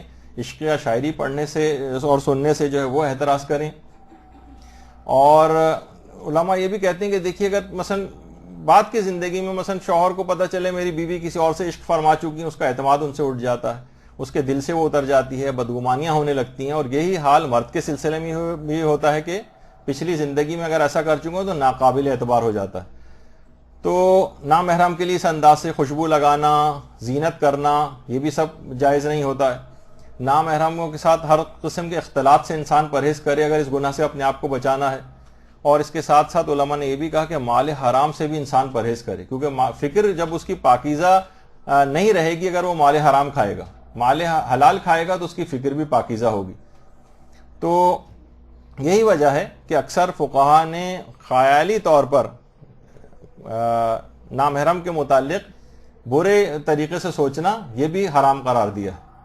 تو بہت ساری اس کے اندر اس قسم کی باتیں ہیں جس کا خیال رکھنا چاہیے۔ تو علماء فرماتے ہیں اس کا ایک بہترین حل جلد شادی، کہ انسان بعض اوقات یہ ہوتا ہے کہ جتنی بھی جلد ہو سکے، یعنی شیطان واقعی اس کے لیے سخت اذیت کا باعث ہے کوئی انسان اگر جلد شادی کر لے تاکہ ان تمام خرافات میں پڑنے سے وہ بچ جاتا ہے۔ اب بہت تیز رفتاری سے مجھے جانا پڑ رہا ہے، اور جب بھی امام نے فرمایا تھا کہ نوجوان لڑکیاں درخت پر لگے ہوئے پکے ہوئے پھلوں کی مانند ہوتی ہیں کہ فوراً ان کو اتار لینا چاہیے ورنہ دھوپ اور ہوا اس کو خراب کر دیں گی، کھانے کے قابل نہیں رہے گا۔ یعنی اس کے اندر بہت زیادہ مفاسد کا شکار چاہے وہ لڑکے ہوں چاہے لڑکیاں ہو جاتے ہیں۔ اب یہ ضرور ہے کہ ظاہر ہے کہ اس سلسلے میں والدین کو اقدام کرنا چاہیے کہ جلد سے جلد وہ اس فریضے اور غیر بے جا قسم کے جو توقعات ہیں ان کو بیچ میں نہ لے کر آئیں کہ اب اتنا سیٹ ہو جائے اور اتنا سیٹ ہو جائے اور یہ سب کرتے رہیں۔ کوئی ویسے عقلی طور پر کوئی ایسا مفسدہ نہ ہو تو تھوڑا انتظار کیا جا سکتا ہے، لیکن اگر فساد دیکھنے میں آ رہے ہوں تو پھر شادی میں جلدی کرنی چاہیے۔ تو دیکھیے اسلام بھی یہ کہتا ہے کہ شہوتوں کا ازالہ مقصود نہیں ہے بلکہ امالہ مقصود ہے، یعنی اس کا رخ موڑنا اور اس کا حل شادی۔ مثلا جس طرح سے کہا جاتا ہے کہ غصہ، یہ نہیں کہ غصے کو کچل دو، نہیں، غصے کا رخ موڑ دو۔ جہاد ورنہ انسان کیسے کرے گا؟ اپنے اگر واقعی آپ کو غصہ کرنا ہے تو اپنے نفس کے اوپر غصہ کریں۔ مجھ سے کیوں یہ احکامات خدا کی جو ہے مخالفتیں ہو رہی ہیں؟ اپنے نفس کے اوپر غصہ ہوں، برائیوں کو دیکھ کر غصہ ہوں، لیکن انسان اس کے رخ کو موڑ دے، یہ نہیں کہ اس کو کچل دے۔ تو یہی وجہ ہے کہ آیت اللہ محمد حسین طباطبائی بھی یہ بات فرماتے تھے کہ شادی کرنے سے ایک فائدہ یہ ہوتا ہے کہ یعنی انسان بہت جلد اس کے بعد روحانی مدارج بھی طے کرتا ہے، یعنی اپنے آپ کو نفس کو گناہوں سے اگر بچا لے۔ وہ فرماتے تھے کہ میرے جتنے بھی کمالات ہیں یہ سب میری زوجہ کے مرہون منت ہے۔ جب بھی کہا جاتا ہے نا کہ وہ جملہ بھی مشہور ہے کہ ہر کامیاب آدمی کے پیچھے ایک عورت کا ہاتھ ہوتا ہے، تو لوگوں نے یہ بھی کہا کہ ہر کامیاب کے پیچھے ایک عورت کا ہاتھ ہوتا ہے جو اسے اتنا تنگ کرتی ہے، دکھی ہو کے اپنے کام میں اتنا مصروف ہوتا ہے کہ کامیابی حاصل کر لیتا ہے۔ کہا کہ ہر کامیاب آدمی کے پیچھے ایک عورت کا ہاتھ ہوتا ہے، ناکام آدمی کے پیچھے کئی عورتوں کا ہاتھ ہوتا ہے، یہ بھی کہا جاتا ہے۔ یا مثلا یہ بھی مذاق اڑنے لگا کہ بعض بیاں مثلا طالبان کی طرح ہوتی ہیں، نہ ان کے خلاف آپریشن ہوتا ہے نہ ہی مذاکرات کامیاب ہوتے ہیں۔ تو بعض اوقات دیکھیے کیا ہوتا ہے کہ اس قسم کے جو رشتے ہیں ان کو بھی ایک طور پر اس انداز سے کمزور کیا جاتا ہے۔ تو اب دیکھیے کہ بہت سارے لطیفے بھی بنائے گئے ہیں، لیکن یہ کہ اگر ان سے بھی قطع نظر ہوا جائے تو ہمارے جو علماء ہیں یا ہمارے جو عارف حضرات گزرے ہیں جیسے شیخ رجب علی خیاط، اور یہ بہت ساری جگہوں پہ بھی آیا ہے کہ نامحرموں سے اگر اپنے خیالات کو بچانا ہے تو ایک ذکر انہوں نے بتایا ہے کہ یا خیر حبیب و محبوب صلی علی محمد و علیہ. جب بھی کسی نامحرم کی طرف التفات اس طرح سے پیدا ہو کہ اس کو دیکھا جائے تو فوراً سر کو اپنے جھکا لے اور یہ ذکر پڑھے یا خیر حبیب و محبوب صلی علی محمد و علیہ، تو یہ کرے. یا ایک چیز اور بتائی گئی کہ فنائیت حسن کا مراقبہ کرے کہ دیکھیے دنیا کی ہر حسین چیز جو ہے زوال پذیر ہے. آپ دیکھیں کالے بال جو ہیں سفیدیوں بدلنے والے ہیں، چہروں پر جھریاں پڑنے والی ہیں، یہ دانت جو ہیں بالآخر ٹوٹنے والے ہیں، کمریں جھکنے والی ہیں، جسم قبروں میں اترنے والے ہیں. تو لوگوں کو بتایا جائے کہ زندگی کہاں ضائع کر رہے ہیں، یہ حسن مردار ہیں. حادث و فانی کو اگر اپنے دل میں بٹھائیں گے تو یہ حدوث و فنا کے اثرات کو ساتھ لے کر آئیں گے، اور آپ کے دل میں کبھی بھی خدا سے تعلق کی نسبت پیدا نہیں ہو سکے گی. مثلا کہا جاتا ہے کہ اگر ایک کمرے میں لذیذ کھانے رکھے ہوں اور لوگ خوشگپیاں کر رہے ہوں اور وہاں پہ کوئی جنازہ لا کے رکھ دیا جائے، اب کھانے میں مزہ آئے گا آپ کو؟ اسی طرح سے دل میں اگر کسی فانی انسان کی محبت آ جائے تو، اور غیر اللہ کی جو بدبو گندگی اور غلاثت آ جائے، اب یہاں پر اللہ کے ساتھ تعلق کی نسبت نہیں آ سکتی. تو لہٰذا مکمل طور پر اگر کوئی اس عشق کے اندر مبتلا ہو گیا ہے تو مکمل اس سے قطع تعلق کرے، نہ بات چیت کرے، نہ اس کی طرف دیکھے، نہ اس سے خط و کتابت کرے، نہ چیٹ کرے، نہ کوئی میسج بھیجے، نہ ملاقات کرے. کوئی دوسرا تذکرہ بھی کرے تو اس کو روک دے اور اس قدر دوری اختیار کرے کہ کوئی ملاقات بھی اس سے نہ ہو، اور اگر قصداً جھگڑا بھی کرنا ممکن ہو تو جھگڑا کرے اور اپنی آخرت کو بچائے. اس قسم کی کوئی فرینڈ شپ کی اسلام کے اندر اجازت نہیں ہے. اور واقعتاً علماء فرماتے ہیں کہ آخرت کا بھی مراقبہ کرے، کہاں اپنے آپ کو لگا رہا ہے. مثلا سوچے کل میں یہاں پہ اس طرح سے مرا پڑا ہوں گا، جیسے خود امیر المومنین فرماتے تھے نا، کتنی زمینوں کو باوقار جس میں دل فریب رنگ و روپ والوں کو زمین کھا گئی، جو رنج کی گھڑیوں میں مسرت انگیز چہروں سے دل بہلاتے تھے. کوئی مصیبت آ پڑتی تھی تو اپنے عیش کی تازیوں پر للچائے رہنے اور کھیل تفریح پر فریفتہ ہونے کی وجہ سے خوش بختیوں کے سہارے ڈھونڈتے تھے. اس دوران کے وہ غافل و مدہوش کرنے والی زندگی کی چھاؤں میں دنیا کو دیکھ کر سرور و خوشی سے ہنس رہے تھے، اور دنیا انہیں دیکھ دیکھ کر قہقہے لگا رہی تھی. اتنے میں اچانک زمانے نے انہیں کانٹوں کی طرح رون دیا، ان کے سارے زور توڑ دیا اور قریب سے موت کی نظریں ان پر پڑنے لگی. انسان واقعی سوچے کہ کیا ہوگا کل یہ جو عاشق و معشوق بنے ہوئے ہیں آج قبر میں اس انداز سے جو ہے وہ پڑے ہوئے ہوں گے. اوپر سے جو ہے پتھر رکھا جا رہا ہوگا، قبر کو بند کیا جا رہا ہوگا. تھوڑی دیر میں سوال منکر و نکیر ان سے ہونے لگ، کہاں گئی وہ ساری عاشقیاں اور سب؟ یہ اس موقع پہ سوالوں کے جواب دیجئے. ہتھوڑے دل پہ ہیں مغزے دماغ میں کھوٹے، بتاؤ عشق مجازی کے مزے کیا لوٹے. جو کسی شاعر نے کہا بھی نہیں، بتاؤ یہاں پر اب تم یہ سب جو کر کے آئے ہو، یہاں سب جواب سوال ہوں گے. اب جب قبروں کی دیواریں آپس میں ملنے لگیں گی اس وقت بتانا کہ سب کیا کس کے اندر اپنا دل و دماغ لگایا ہوا ہے. میدان قیامت میں جب قبروں سے جسم سب باہر نکل رہے ہوں گے اس وقت کہاں یہ سب چیزیں آپ کو یاد ہوں گی. اور جب پولیس رات سے گزر رہے ہوں گے اور نیچے گر رہے ہوں گے، کہاں گئی وہ عاشقی اور معشوقی ساری. اسی انداز سے جب آتش جہنم میں جلنا پڑے گا پھر احساس ہوگا کہ کہاں اپنے آپ کو زندگی کو اس انداز سے ضائع کر کے آئے.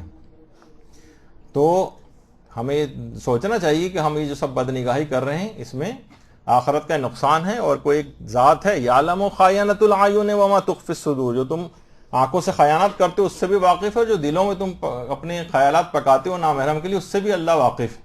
تو دیکھیے اسلام کے اندر تو ہے کہ اسلام دین محبت ہے، ساری مخلوق کو اللہ کے عیال کہا گیا، ہمدردی کہا گیا ہے، غم گساری کی تاکید ہے. لیکن وہ محبت جسے کفار فساق و فجار نے بازار کی جنس بنا دیا ہے، اسلام اس کے سراسر خلاف ہے.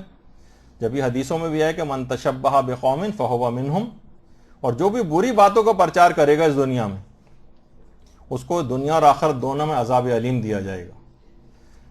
تو بہرحال اور یہ بھی کہا گیا کہ جو چاہتے ہیں کہ مسلمانوں میں بے حیائی پھیلے اور اس دن کو منانے سے بے حیائی پھیلتی ہے ان کے لیے دردناک عذاب تیار ہے. یہ قرآن کی آیات ہیں. اور بہرحال یہ اس تہذیب کو بالآخر ختم ہونا اتنا وقت نہیں ہے کہ اس کو پڑھوں.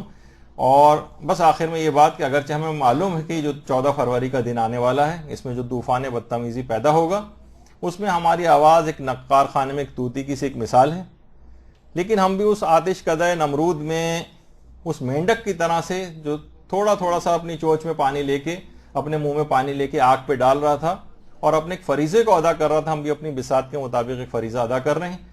اس طرح سے یہ ذمہ داری ہم نے ادا کی ہے.